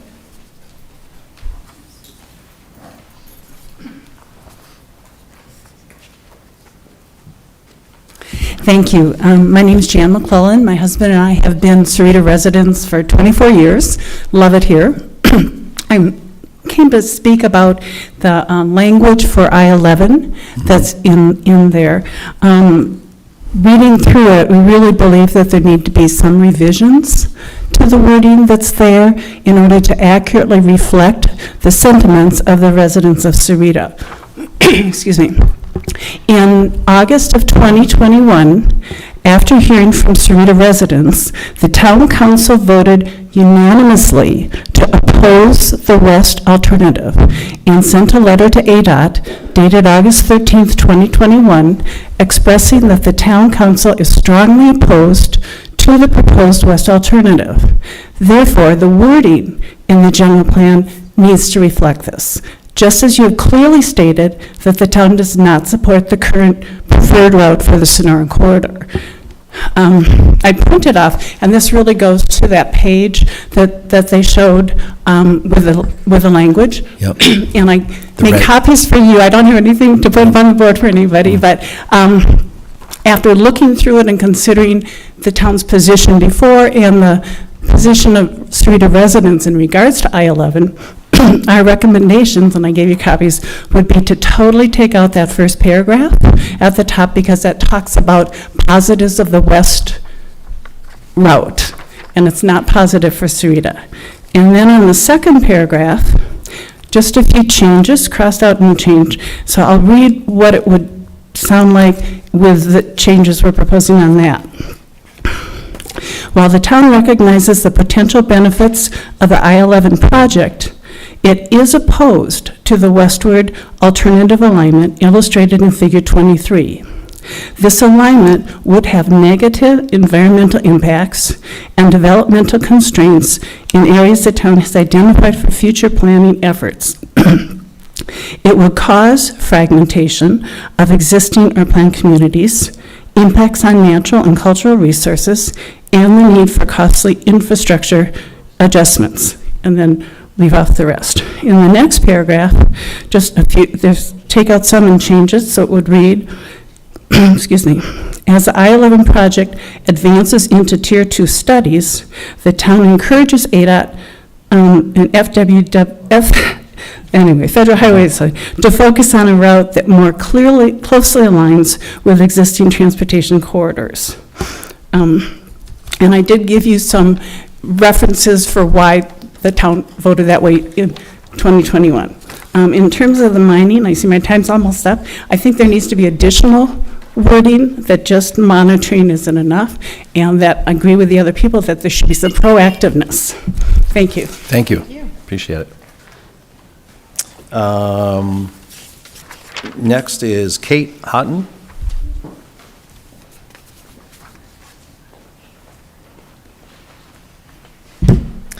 Good evening. My name is Kate Houghton. I'm the co-executive director for the Coalition for Sonoran Desert Protection. It's very nice to be in front of you this evening. Mayor Murphy, not in the RTA board for a change. Vote yes on RTA next. Thank goodness. Yes. So the Coalition for Snow and Desert Protection supports the red line changes that were in front of you this evening and that have been discussed in detail, and we appreciate that discussion. Tonight, mostly I just want to extend a very brief but big thank you to the staff, the consultants, the Planning and Zoning Commission, and this town council for considering our recommendation and working new conservation language into this plan, especially for the future Sororita East. We see a lot of value in that, and that's specifically in that policy ENV 1.8. We very much appreciate the flexible approach. We would never have made this recommendation without it being flexible. We know this is flexible policy guidance coming from the county. We know that this is a general plan, which is itself flexible policy guidance, and we're very pleased to see the flexible approach you took and look forward to working alongside you as you find opportunities to implement that, again, flexibly. So all to say, we also appreciate your recognition of the challenges posed by the Interstate 11's west option, especially. We would second the comments we just heard that could be strengthened, I think, to better reflect the town's position, which was quite clear and I imagine still is. So that's it from us tonight. Thank you. Thank you. Thank you for being here. David Godlewski?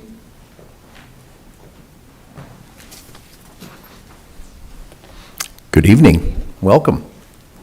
Good evening, Honorable Mayor, members of the council. David Godleski, Southern Arizona Home Builders Association. Thank you for the opportunity to speak to you this evening, and I want to say thank you for your service to the town. I know that sometimes it can be a little uncomfortable or unpleasant, but I think that the council and the staff do a great job of embodying that mission statement that's on the wall behind you. So thank you again for your service. I like what Kate had to say. I would agree that the importance of these types of long-range plans is flexibility. When I was first starting out in government affairs, one of the things that I was taught was when you're looking at these kind of planning and policy documents, the language is really important, and when you see things like must or shall, that's where your kind of the alarms go up, but when you see language like consider and encourage, that helps make sure that we're balancing various needs. So we do think that it's a well planned document, and we look at it through the land use lens, and so while there are those policies that start with encourage or consider, we ask that as you're working to evaluate specific rezonings or specific projects, to just make sure you consider the cost of what you're recommending in terms of housing and the ability to bring new homes to market. Thank you. Yeah, thank you. Yeah, I always say 100% of zero is still zero, so, which isn't a good thing on there. That's all the speaker cards I had.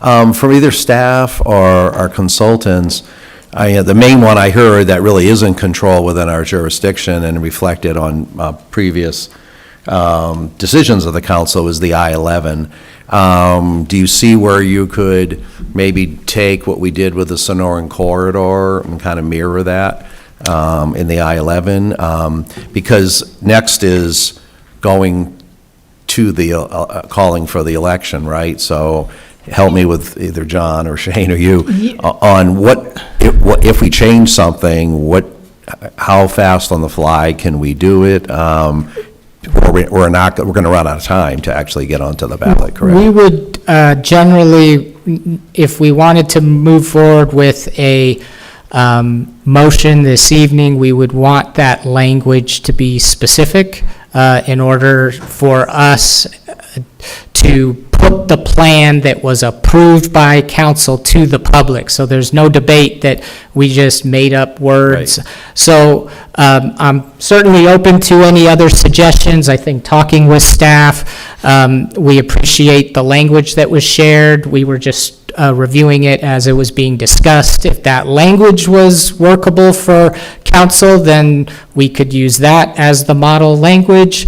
If there was specific words that any council wanted to adjust with that, we could use that as a starting point. But yes, unfortunately, in terms of the overall timeline, we are a little pressed in terms of making that July ballot. And state legislature has specific number of days that we must have this approved prior to that date. So I would look for any guidance from my fellow council members on something. Dr. Gillespie? Mr. Mayor, I have something to say. Okay. I appreciate Ms. McClellan's comments. I actually was at that meeting back in, when was that? 2021. That was before I was on the council, but I was as a concerned citizen. Yep.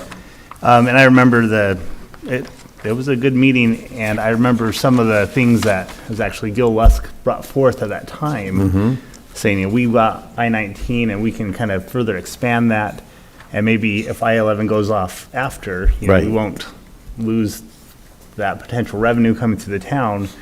We can use the resources we have. So I like this, kind of the second part that she says, with the town encourages ADOT, I can't say FHWA to focus on a route that more closely aligns with existing transportation corridors. I really like that language and that phrasing there, because I think that's what would be good for the town, and I think it would still give us some flexibility in the future too. Right. Yeah, thank you for that. I know certainly because it starts there, but I know Avra Valley, the continuation of that particular corridor has had a ton of pushback on it. So aligning with what already exists probably does align with what some in the region are already working on. So even if we said, no, we love it, let's go that way, well, it potentially would be a dead end, like literally, because of the amount of resistance kind of on the continuation of the corridor up through Avra Valley, where the other one was I-19 expansion, maybe double decking through Tucson or something, or another alignment. So I understand obviously the point. Vice Mayor? Do you have a copy of this? We just received one, yes, the same. So I'm looking at the first paragraph, and I don't know if we should take all of that out. I'm okay with changing this westward alignment, but I still think that an I-9, like this I-11, would be especially significant for Sahuarita. Right. So I'm not sure if I'm okay with taking out the westward alignment, but I wouldn't necessarily want to take out all of that paragraph. Right. So And that's. our ability to take out all of I-11 is probably moot.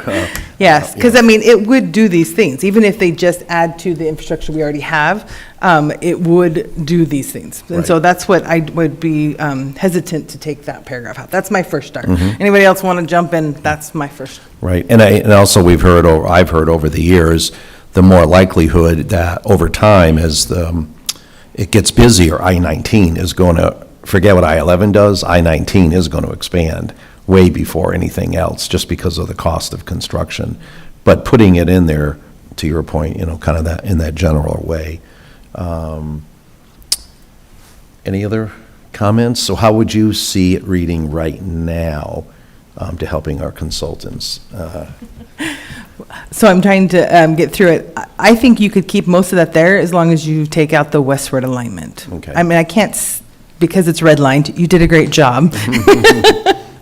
I think that, do you see that, consultants, like, being able to just write that without saying westward alignment, but just, it's kind of like when we did the Sonora Corridor, where, Shane, you mentioned, we're not against it, we're just against where it is.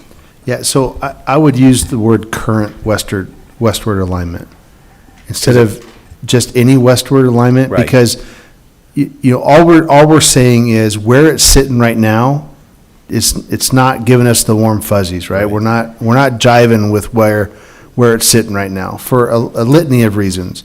And so we're not opposed to a westward alignment somewhere in our area, because we don't want to be a not in our backyard kind of partner on this.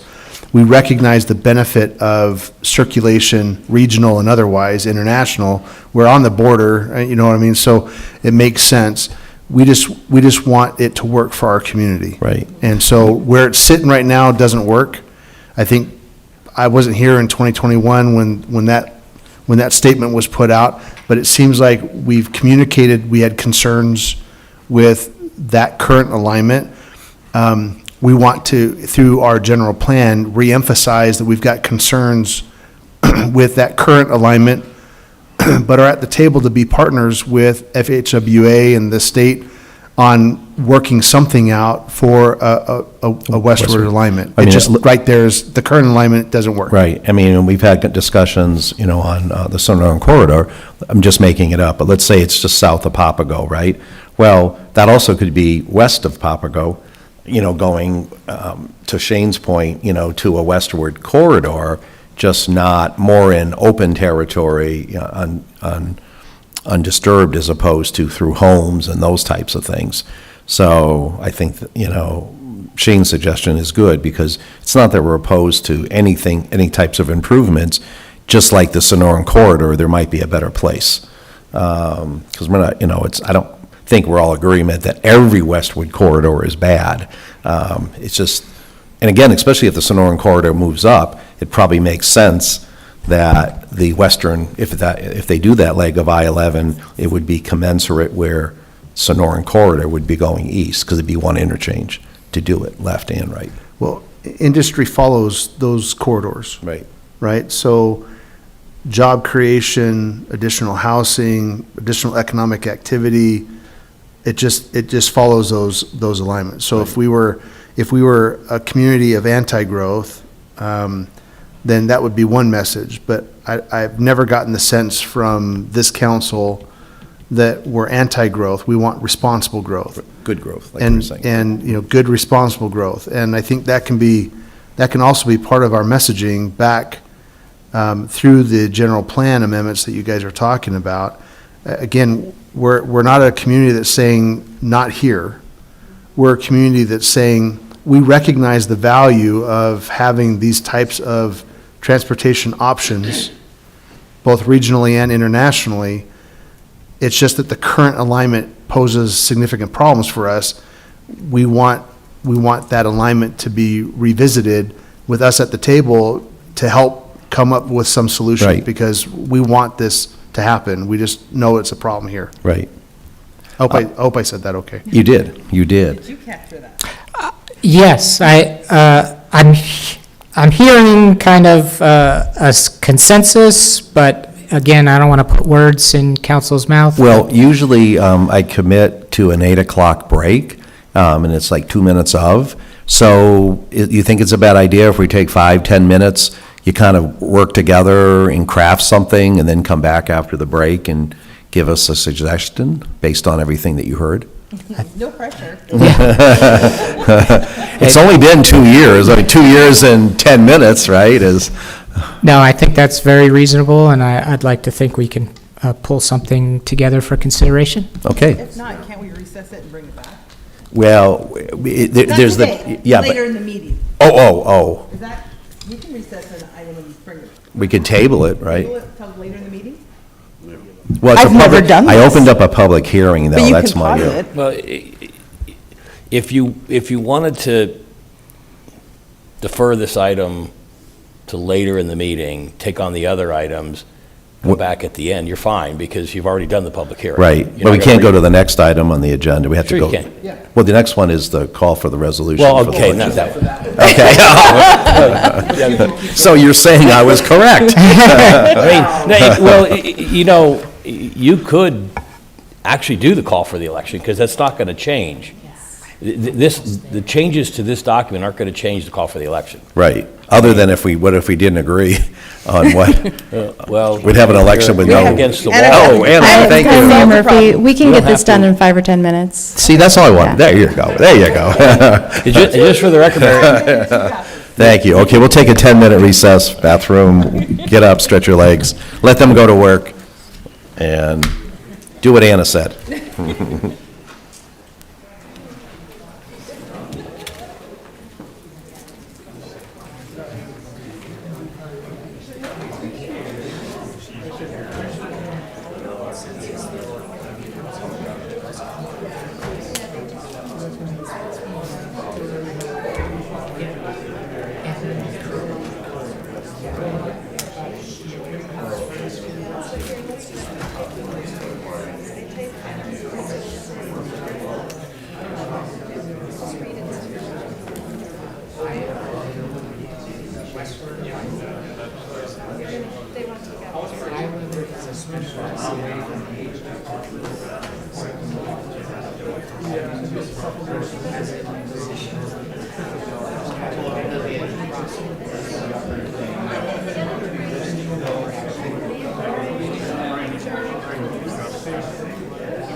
Well, welcome back. I hear we have a victory in our grasp, potentially. So reconvene the meeting, open the public hearing again. And Anna, did you want to, or you can come up together? Thank you, Mayor Murphy, members of the council. So we've done our best to gather what we thought we heard consensus on, which was, and this is all page 55. So in the first paragraph, we heard consensus on keeping it as is with the exception of the first few words. So we changed this westward alignment to simply I-11. So the first paragraph reads, I-11 is especially significant for Sahuarita as it positions the town at a critical crossroads of a future interstate connection. Its proximity to the corridor could improve access to national and international trade routes, particularly through the Nogales port of entry, and attract logistics, industrial, and commercial development to the region. The new route is also expected to ease congestion on I-19 and local roads, improving long-term mobility for both residents and freight. Did we correctly address the consensus there? Okay, and then moving on to the next paragraph, you see some colors. So what I've done is the black are words that both the public speaker and the original document agreed upon. The red is text that is in the staff document that you were provided, and the purple is an area where the public speaker requested a change. So in this paragraph, we didn't necessarily pick up on a consensus among the council. I think there was a lot of conversation and a lot of thinking about it. So in this paragraph, we'll be looking for you to let us know if you like the red or the purple, or something else. Oh, and to clarify, in that first sentence, I think we are all in agreement to include the words "is opposed to." So where you see "is opposed to," it used to say, all right, let me grab this one. So the original language in the first sentence was, while the town recognizes the potential benefits of the I-11 project, it also has concerns regarding the westward alternative, alignment, so on and so forth. And that we heard consensus to change to, while the town recognizes the potential benefits of the I-11 project, it is opposed to the current westward alternative alignment. Yep. So we heard consensus there, so it's already in black. I think we all agree. So then moving on to the second sentence, we need to hear from the council if you prefer the original language, which was this alignment could introduce challenges related to land use compatibility, environmental impacts, and developmental constraints in the areas the town has identified for future planning efforts, or if you prefer the more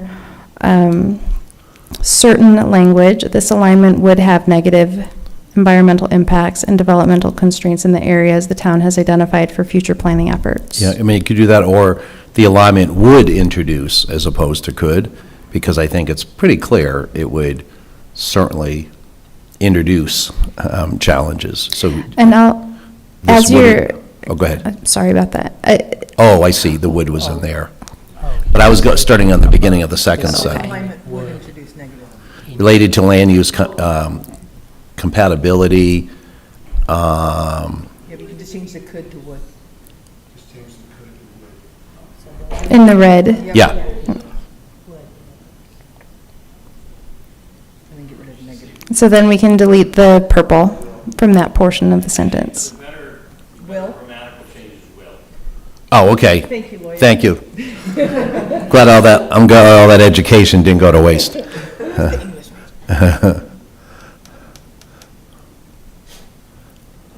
good for the council?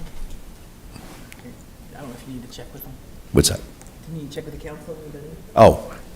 Everybody okay so far? Yep. All right, we've got consensus on Yep. sentence 2. Then moving on to sentence 3, the beginning part of the sentence, the original language was the potential for fragmentation, and the request was to change that to it would cause Yeah. fragmentation. Yeah, well, there's no doubt it would cause fragmentation, so I'm comfortable with that. Consensus on the purple in that one? Purple, good, good, good. Same grammatical change, though. Obviously, we didn't pay attention to the first one. Oh, yeah, it will cause. Okay, so the beginning part of that sentence is it will cause fragmentation. So you can delete the potential for in Yes. that one. All right, so we've got, it will cause fragmentation of existing or planned communities, impacts on natural and cultural resources, and the need for costly infrastructure adjustments. The public speaker would like to end the sentence right there. So I've got some language in parentheses in red that is language from the original draft. Like I said, the request is to simply delete the red language in parentheses. I mean, I think it strengthens it personally, but, Better this way, You prefer the red or the purple? with the red. You with the red? Consensus on the red? I think so, yeah. And again, I think it should be a period after the word adjustments, and then it should say something like, these issues require. Yeah, careful evaluation as the planning process proceeds. Keep going, just keep deleting.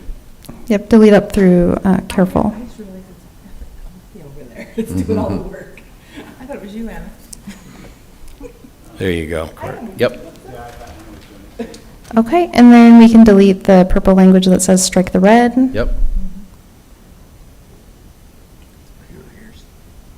Okay, and then in the third paragraph, we heard consensus on the proposed language from the public speaker. So it reads, as the I-11 project advances into Tier 2 studies, the town encourages ADOT FHWA to focus on a route that more closely aligns with existing transportation corridors. Yep, that was from Dr. Gillespie, you like that? Yes, okay. Yep. So we've got it. Okay, everybody good? Yep, here consensus.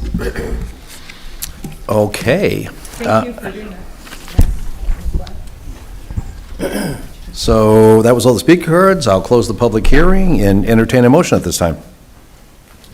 I move to adopt resolution number 2026-0855. I second. We have a motion and multiple seconds. Any more discussion? Just to be clear, it's with the changes as discussed. Okay. By the council, and agreed to or discussed by the council. Jimmy, restate it then? You don't need to do, I don't think we need to do specifics, I think, but just for the record. As reflected. Yeah, as in- reflected with in the discussion. The discussion and then changes. Do we also need to include the footnote with the date stamp on the transportation map? I think it's all changes. Yeah. Yes. As, We're good. Okay. we're good? I think the motion, if it includes the. Discussion and the changes. Yeah, it's just helpful as we're going to edit the document to have all of that in one spot so we don't have to listen to the entire meeting for all of the discussion to find the changes. Yeah. Yep, Yeah. including the date stamp on the, Good to know. Thanks, Anna, for giving us that feedback. all those in favor signify by aye. Aye. Aye. Any opposed? Motion carries. Thank you very much, all concerned.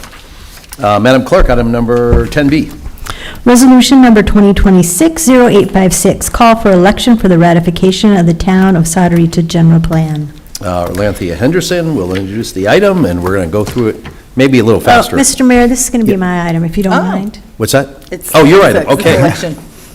I was just following your So instructions. what the resolution does is it calls the election and it formally puts the question for ratification of the general plan on the primary ballot. It also states the ballot language that will be presented to voters, as well as it sets the deadline for the ballot arguments that will be included in the voter information pamphlet. Thank you. If you have any additional questions, I'm happy to answer those. Anybody have any additional questions? Seeing none, I'll open the public hearing.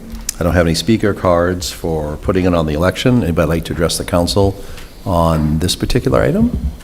Seeing no movement, I'll close the public hearing and entertain a motion at this time.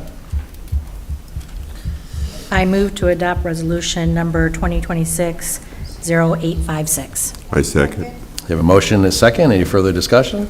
All those in favor signify by aye. Aye. Any opposed? Motion carries unanimously.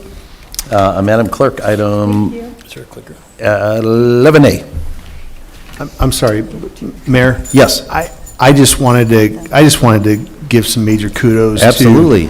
Anna, her team, our consultants. I mean, this is a heavy lift, heavy lift. I agree. Thank you. And I know you probably have long drives, so you don't need to stay. Anna has to stay, but everybody else, they can go if you'd like. Can I also just say I'd like to Yes. thank Jan and her husband for the edits Yeah. before she leaves. That was. It was a good that starting great. point Yes, for it us, was. absolutely. Well, we're one community that work together. Madam Clerk, 11A? Discussion and possible action regarding ordinance number 2026-194, amending the Sahuarita Town Code Title 8 by amending Chapter 8.50 urban camping to prohibit camping without a permit in parks, streets, and other public places, providing for repeal of conflicting ordinances, providing for severability, and declaring an emergency. Thank you. I don't think I've ever said this before. Mr. Palladini. Mr. Mayor, will begin Council, the I'm discussion. going to start this off, kind of give you an overview of the proposed ordinance, and then I think the chief or somebody will address you in terms of sort of what the thoughts are in implementation. So just by way of background, this really is a cleanup item or a housekeeping item because the town already has an urban camping ordinance. But in 2024, there was the United States Supreme Court case, Grants Pass versus Johnson, where the Supreme Court basically threw out or overturned a Ninth Circuit case that found that Grants Pass's urban camping ordinance was unconstitutional under the Eighth Amendment. The Supreme Court said no, that towns and cities have an interest in regulating unhoused or homeless people from certain public places. And that there was no requirement that in order to move someone from a public place who's camping, that there did not need to be sort of no room at a shelter. Mm-hmm. So even if there was no room at the shelter, or that they could still be moved along. So that decision kind of put back into place. We all kind of think common sense application when it comes to regulating urban camping on public places. So what this ordinance does is it takes the current city or current town ordinance and sort of mirrors the Grants Pass ordinance, so we are comfortable that it is now constitutional and enforceable. So it starts off with definitions. I don't need to read these to you, but it defines camp or camping, and it allows, it's sort of a totality of circumstances, which our police officers and police department is familiar with that terminology. But essentially, if a police officer sees someone who, looking at the situation, it appears to the police officer that the person is camping on public property or a public place, that person may be asked to leave. So it applies to public parks, other public places, for instance, town hall property and public streets and sidewalks and those kinds of things. So right now, we're kind of focused on, and it also does apply to public lands in the washes and things like that, if they're publicly owned. Doesn't have to be town owned.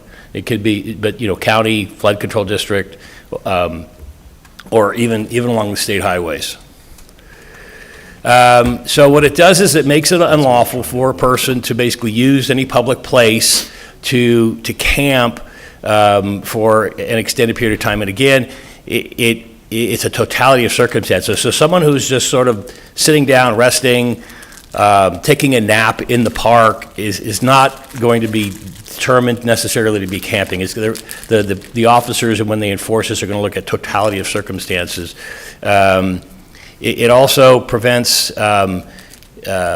people from camping in or sleeping in their cars. And again, totality of circumstances. So if someone wants to pull over to the side of the road and because they're too tired to drive, it doesn't affect that person. It's going to look more like, is the person living on public property in a car, essentially, car camping. And then again, there are exceptions in this thing, and I'm happy to address specifics, but I know it's getting late. I don't want to belabor it, but it is a very common sense, ordinance from a practical application standpoint. It prevents camping in the public parks or any city street. Now, it does allow for the town or the Parks Recreation Department, if the Boy Scouts, for instance, wanted to do a camp out or something at one of the parks, to allow for that. So by permit, the town could issue camping permits And that's more of a special event type of Special event permit, kind of right? thing, right. Yeah, not for individuals or, sort of onesie-twosies that want to sleep camp in the park, but if there were sort of an overnight event, dark skies event, or like I said, a Boy Scout or Right. scouting event, then the town could issue permits for that kind of thing. Usually like, an organized special event. Yep. It allows for enforcement where if the person, and this kind of mirrors our current park code, that if a person violates this code, they can be trespassed or barred from a park for 30 days in a one-year period. If within a one-year period, they're issued 2 or more citations, so we can sort of trespass them from the parks for up to 30 days at a time. So that's a sort of a different enforcement tool, if you will. The penalties, and this was discussed with the chief and with the town prosecutor. Most or many communities that are adopting this adopt it as a Class 1 misdemeanor, which means that's a $2,500 fine or up to $2,500 fine or up to 6 months in jail. And we decided that for the initial offense, that would be charged as a Class 3 misdemeanor, which is up to $500 fines or a imprisonment or jail time not to exceed 30 days. However, this also gives the ability of the person to be relocated to a shelter or other social service facility with the aid of the police officer. And again, the chief will address that in terms of time of taking someone to Pima County Jail versus taking them to a shelter. It's probably one and the same, if not less time the officer is actually doing that. So, but it also allows for, if there are subsequent violations, in other words, it starts off as a Class 3 misdemeanor. If the person is cited with the Class 3 misdemeanor and then within a certain time period after that, they're cited again, we could step up the charge to a Class 2 and a Class 1, which is a person who's not really complying with Right. the overall spirit of the law. But at the same time, it also tells the court that the court needs to consider mitigating factors when they're looking at a person. Did they respond? Did they immediately remove their personal property and litter? Did they, or were they cooperative? In other words, so the court can consider that when it comes to sentencing, fining, or jail time. And then also, just as a matter of administrative policy, we've provided the chief with it's not abandoned property, but there's also a policy that's required so that the person's property must be retained if they are relocated to a facility or taken to jail, that we have to hold on to their property for a certain time period and let them come back and get it. We can't just throw it in a dumpster, because again, that would have some constitutional issues. So that's a separate policy that's going to go hand in hand with this. So this is the chief's, the chief here? Yep. Oh, there he is. I'm going to turn it over to him. But that's again, it's not a new ordinance, it's not a new part of the code. It just cleans up what we currently have to make it more enforceable from a constitutional standpoint. Yep. Mayor, Vice Good Mayor, evening. council members, thank you for giving us a few minutes to talk about this. I'm going to actually have, I think everybody knows Lieutenant Falquez over here behind me, but I'm going to have Lieutenant Falquez present tonight. Mayor, I know you and 5 of my staff are going to be going over to the Gospel Rescue Mission that we met with earlier a few weeks back, associated with being a possible resource for those people that are homeless or transients, et cetera. I will emphasize here as your chief that our goal is not enforcement, it's in education and then compliance. We would rather provide, and John Palladini mentioned this, we would rather provide resources for folks Right. and get compliance where they actually have help, as opposed to in a perfect world, 20 minutes to the jail, the booking process, if we got out of there in 20 minutes, I'd be amazed. Realistically, an hour. Right. And then 20 minutes back, and then the writing of a report, and then the records department dealing with something, a supervisor approving it. There's no money gained in this with Well, it any doesn't client. break the cycle potentially either, right, Correct. on that. That's why when I saw the Class 1, I mean, if they're homeless, if you're going after them for $2,500 as opposed to, $500, you're much less likely to get $2,500. So I like obviously the philosophy that if we can break that cycle with help, that's an ultimate outcome, positive Correct. outcome. So, while we will not be a taxi service, that's not what we're meant for.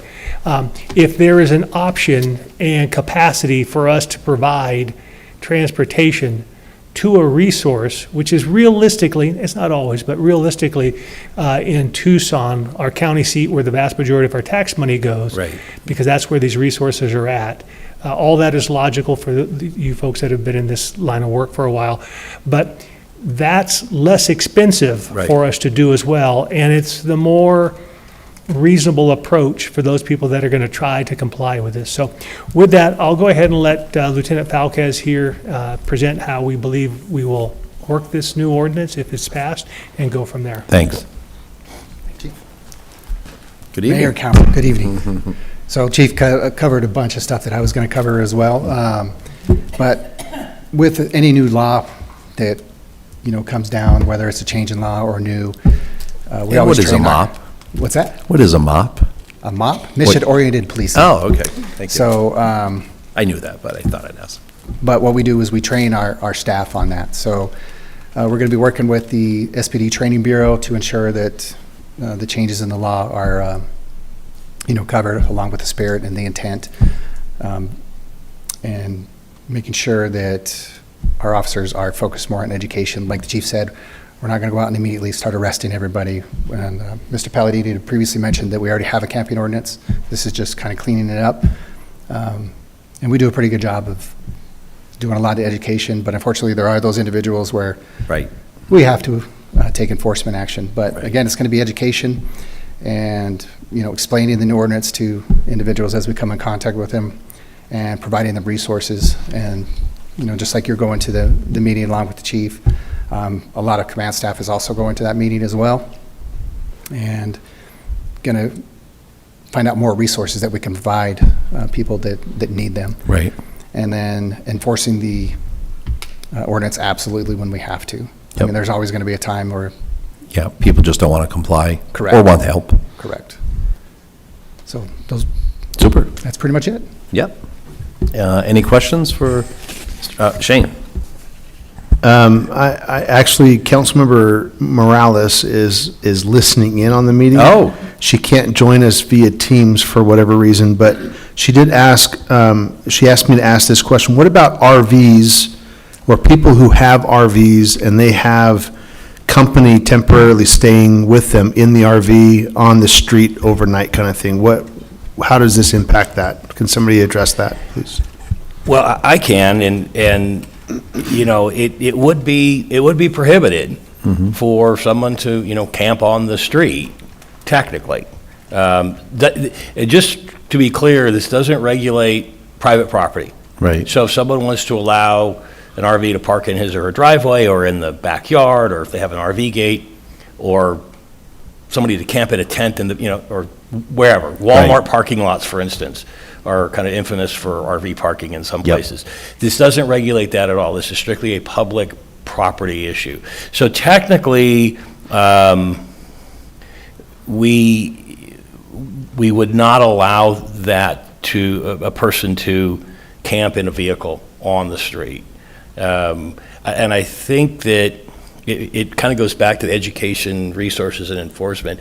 If it's a one-off night, Right. nobody's the wiser. Right. And they're not making noise. That and could turn into a week, 2 weeks, and so there is a potential that someone would be violating the law if they were, Right. because, and I don't want to get overly authoritarian, but it's not your street to allow someone to park on. Right. If you live on the street. It's a public street. It's a public street. Right. So that would be a violation technically. If public parking is allowed on that street, does that make a difference as opposed to not allowing public parking? Well, isn't it, there's one thing if you're parking there, there's one thing, secondly, Yeah. if you're living there. Yeah, there's nothing that prohibits, unless it creates a hazard of some sort, the parking an RV on the street. Right. Presuming that the public parking is allowed. But what it doesn't allow for is someone to use that vehicle to live in on the public street. The only difference between that and a car, which you covered, is the size of it, right? And the ability to maybe live in it a little bit better, but it seemed like it would be one and the same. My guess is that's probably a frequently occurring incident where people have their RVs on the road, and then they have, their in-laws come and stay there over a weekend or over a Christmas. Probably happens quite a bit. So I guess the Right. question that Councilmember Morales is asking is, how are we going to address that? Are we going to start informing and educating and that they can't do that anymore? I mean, is that the reality of how this gets applied to the day-to-day? Yeah, just like every other law that we do apply, like speeding, we don't give everybody a speeding ticket every time we pull them over. You know, it's education and getting compliance. That's what we're looking for. So if, someone's staying the night or over the weekend, it goes to spirit of the law. We just Right. want compliance, but we're not going to be out there arresting everybody. Thank you. Any questions? Comfort? Everybody okay? Well, we're going to soon find out. I'll entertain a motion at this time. I will move to adopt ordinance number 2026-194. Second. We have a motion and a second. Any further discussion? All those in favor? Oh, do I have discussion? Oh, okay. Signify by aye. Aye. Any opposed? Motion carries. Thank you. Dr. Gillespie was tricking me. I saw him reach for his microphone, trying to be attentive. Madam Clerk, item 12A. Next, we have study sessions, the presentation and discussion regarding public playground policy and the 2024 IBC interpretation. Thank you. Thank you for hanging around, Mr. Pruitt. On the study session regarding the proposed public playground policy. Dylan, of course, is our Park and Rec Facilities Manager, and will present this discussion item. Mr. Mayor, members of the council, pleasure to be here this evening. So a little bit of background. Parks and Recreation has historically experienced some difficulty with the timely delay of currently required engineered plans for public playgrounds. You guys may be aware of this. I think we've discussed it a couple of times. So a little bit more, so playground companies don't typically engineer playgrounds as a whole unit, right? They engineer each specific component, and then those units are combined together. Requesting engineered plans by an Arizona licensed registrar engineer has caused extreme time delays in the past, as well as some budgetary impacts to some of our programs. Playgrounds also historically have a very limited oversight provided by the IBC, and have their own set of, or own sets of standards. Yep. The American Society for Testing and Materials, Consumer Product Safety Commission, the International Playground Equipment Manufacturers Association, et cetera, et cetera. And those are the ones that actually work with those types of day in and day out all the time. Correct. I was surprised to hear it fell under the International Building Code Yes, for a playground. For sure. And to be fair, and I have members of the community development team behind me, a lot of the IBC references actually reference those standards specifically. Right, which makes sense. So I had attached the public playground policy for your review. Hopefully you had time to check it out. If not, I understand, you're busy as well. It was developed in conjunction with input from community development team. Started with Bill Lair before his retirement and continued on with Andrew, and obviously Anna, and has been reviewed by the policy committee, courtesy review by the policy committee members, which I believe included legal, risk, town clerk, and others on that committee. It provides clear guidance on how public playgrounds shall be handled moving forward with the town. Kind of broadly covers some purchasing, manufacturing requirements, as well as installation guidelines, and then our own standard operating procedures for inspections and maintenance and document retention, stuff like that. Also includes supplementary materials such as a sample inspection frequency form, a sample routine playground inspection form, and a playground's compliance inspection form, which is the one that's done at the time of installation. The main purpose of this document is to demonstrate that public playgrounds are really governed by an entirely different set of standards than the IBC, as well as give staff clear direction on how to handle this moving forward, including even items not listed here as like requiring that we have a certified playground safety inspector on staff at all times. The IBC itself, again, references and relies on ASTM standards as a primary guideline for playgrounds already. And the policy was initially developed with the intent of bringing before you a building code amendment that would exempt playgrounds, swings, and equipment from our locally adopted building codes, i.e. to remove it from work requiring a permit. But recently, through the genius of Andrew, I think we might move forward in a different direction pending direction from council. Under the authority granted by IBC section 104.1, the building official is authorized to render interpretations of the building code. And so there was a couple of reservations that came about during our discussion of the total exemption, a lot of which revolved around items such as ADA accessible routes, other site amenities such as shade units, stuff that would still need to be inspected for safety reasons, and as well as making sure that any new full playground installations still go through that zoning review. And so if the pending local interpretations adopted, those items would still require proper permitting and review from our community development team. Here's the official interpretation, because it's not official until you guys say so, and there's no action tonight. But in an effort to streamline development process while maintaining the highest standards of public safety, the building department is officially classifying prefabricated commercial-grade playground equipment as personal property / specialty equipment rather than a structure. This classification applies to all municipal, commercial, and HOA properties. So if adopted, and again, this won't be until you get the entire IBC, when Anna's team is prepared to present that to you, which I believe is in the not too distant future. If adopted,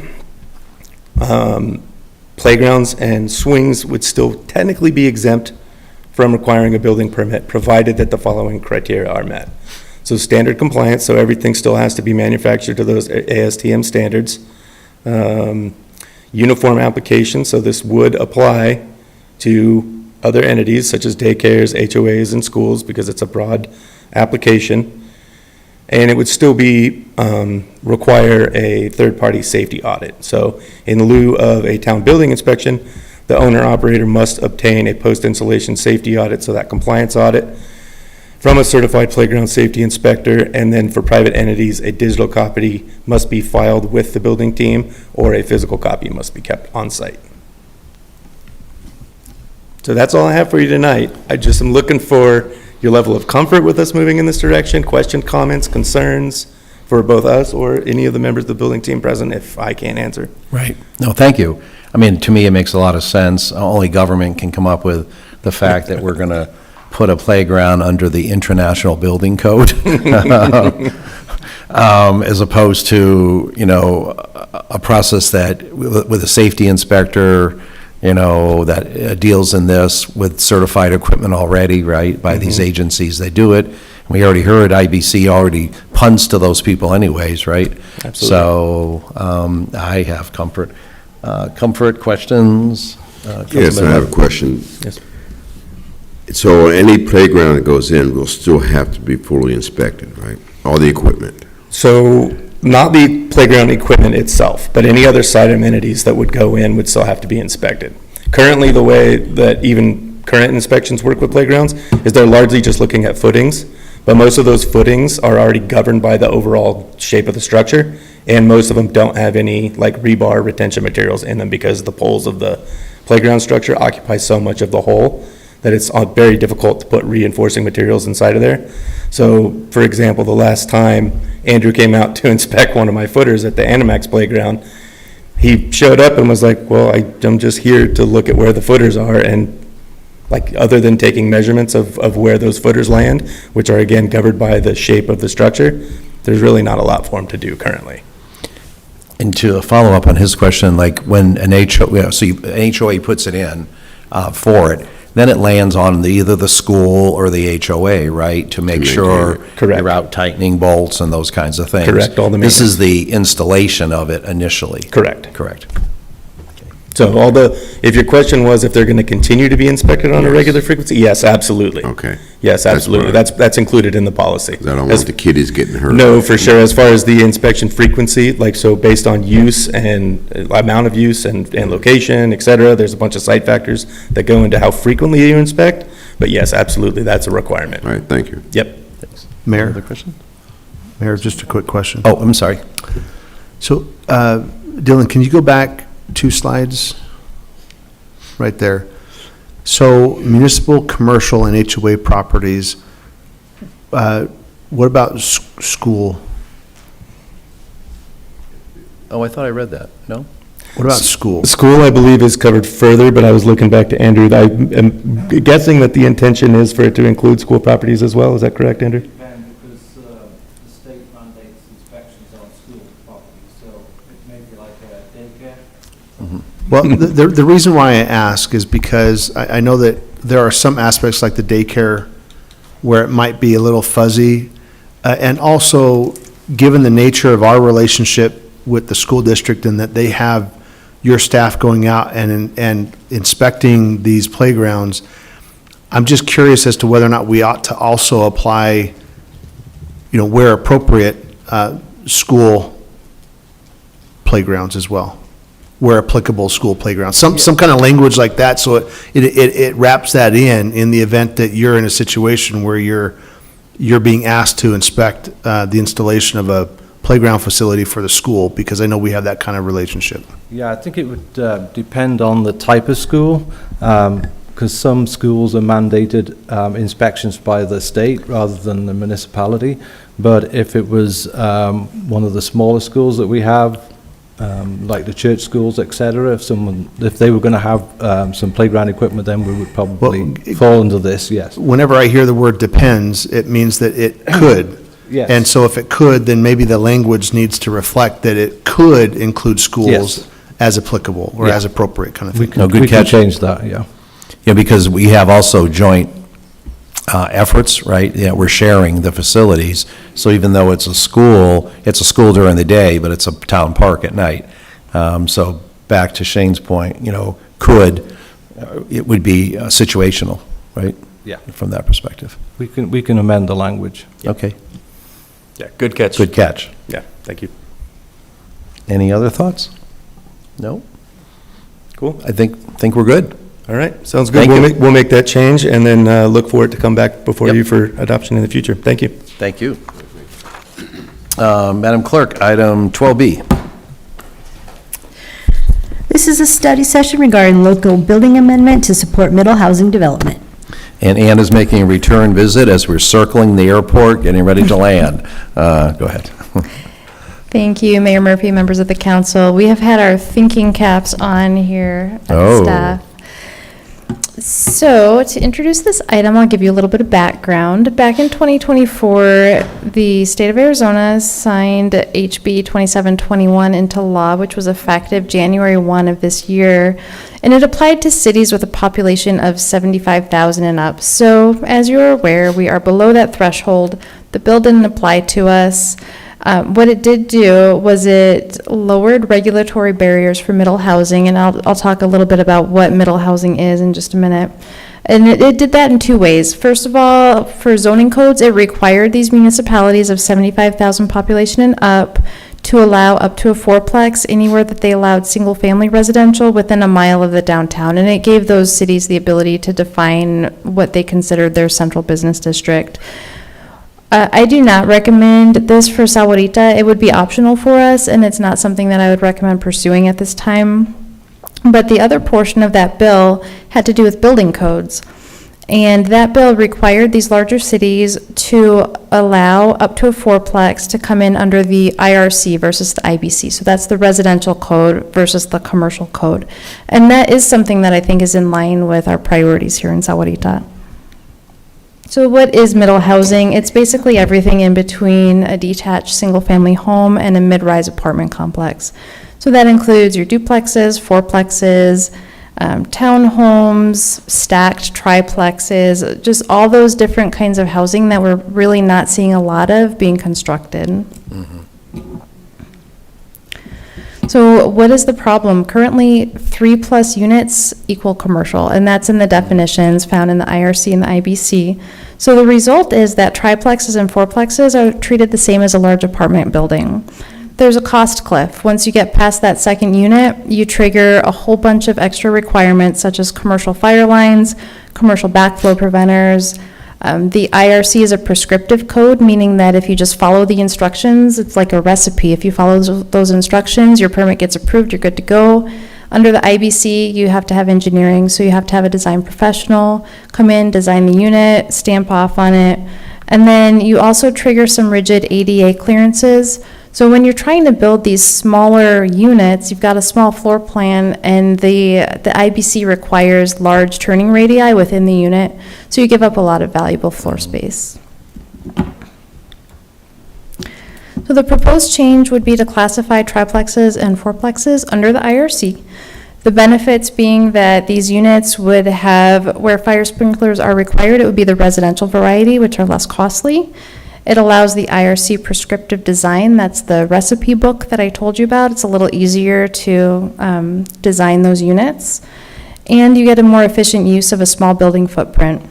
This tends to reduce construction costs by over 20%.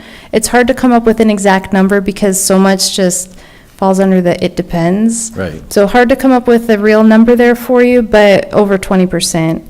And it also supports a general plan policy that we have that asks us to consider the future stock of affordable housing. As far as quality and safety, the IRC does govern townhomes, so there's already precedent in the IRC for shared walls. We are recommending to maintain a 1-hour fire separation between units for safety, and just as an aside, we did coordinate with Santa Rita Fire on this, and they're supporting this amendment. And I've got some italics here, and that's because in the 2 weeks since I put this packet together, we've made a few changes. So anywhere you see italics, it's a change from your packet. So originally, your packet said that we were recommending STC 50 rating. That's a sound rating. It's a commercial rating that applies to apartment complexes. And since then, we have decided that we'd be better off adopting the IRC sound transmission appendix. It's a little bit more flexible, but still provides some quality of life so that you don't hear your neighbor's regular conversations. If they're shouting and arguing, you're going to hear that, but just a normal conversation you shouldn't be able to hear with that sound transmission appendix adopted. So the diagrams you see, it's one method of meeting that sound transmission requirement, and that's staggering the studs. So you see the red arrow, it symbolizes the sound waves, and where the studs are staggered, it gets stopped by the insulation, where when you have the studs back to back, it goes right through. So that's just one example of a relatively inexpensive construction technique where if you just pay a little more attention, you can really reduce that sound transmission. Never would have thought that. Just that little change would give a little extra installation. Right, and then things like the outlets, you don't want back-to-back outlets, you want to stagger the outlets as well so that you don't have the openings right in front of one another.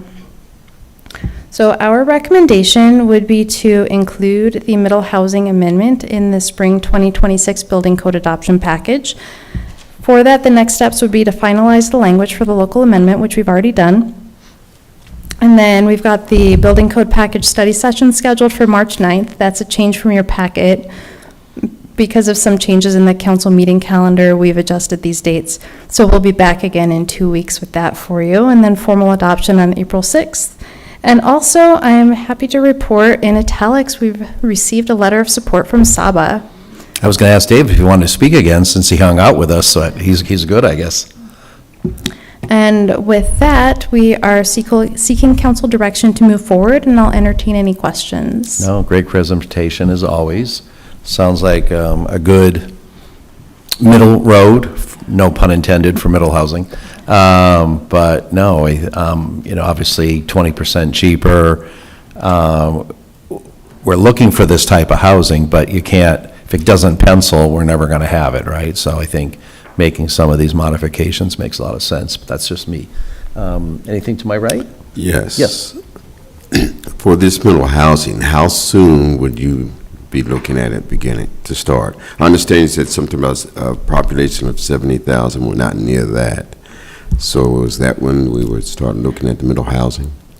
No, Mayor Murphy, members of the council, we would propose adopting this with our 2026 amendment package in a month. So I think what happened was this was something originally presented for communities that are 75,000 and above, but we're bringing this in before we get there to help increase the chance of actually getting the middle housing here sooner. That's correct. It was mandatory for the larger cities to have adopted these amendments prior to January 1st. So for us, we can do it or not do it, and I felt like it was a good move. So we're proposing to go ahead and adopt that. Yep. Good to my left? Any other questions? And Mayor, just to be clear, I want to reemphasize that the primary focus of that bill was to mandate up to fourplexes in single-family zoning. Zoning, right. So we heard earlier about the state's going to preempt our zoning. Right, Well, guess right. what? They already have in a lot of ways. Right. For urban core areas, and now there's a bill out there that's going to exempt historic areas. I think that's being pushed by Phoenix maybe and other. But what Anna's talking about is strictly the building code change, not Right. the zoning change. Right. So she's not suggesting that we mandate or allow Correct. for fourplexes in Right. single But I family. think what we've been, and I've been proud of with your work and others, that when the legislature does try to force these things, we get to come in and say, hey, we're forward-thinking, ADUs or whatever it may be. You don't need to impose this on us because we're ahead of you. Am I correct? Yes. Okay. So, being proactive. So there'll be no changes in the building zones right now? It wouldn't, not in the zoning. Yeah, on the It zoning. would change the building codes. Okay. To make it more likely, hopefully, that we'd get some of this middle housing. Just to be clear, it would allow for where duplexes, triplexes, and fourplexes are allowed by zoning. Right. It simplifies the building code? Is that a way to do, is that the right word? No. It lowers the threshold of entry into being able to build So those. It doesn't, you're not going to see a change from single-family residential to multi or to Right. fourplexes with this change. It's strictly where it's already allowed by zoning. Correct, but making it potentially more affordable Correct. to build Exactly. and bring in. Yes. Everybody good? Everybody good? Okay. March forward. All right, thank you. Having no more further business, we're adjourned, but we had recessed our executive session, so we have to go back upstairs for hopefully just a little while. 15 minutes. No, that was your directive.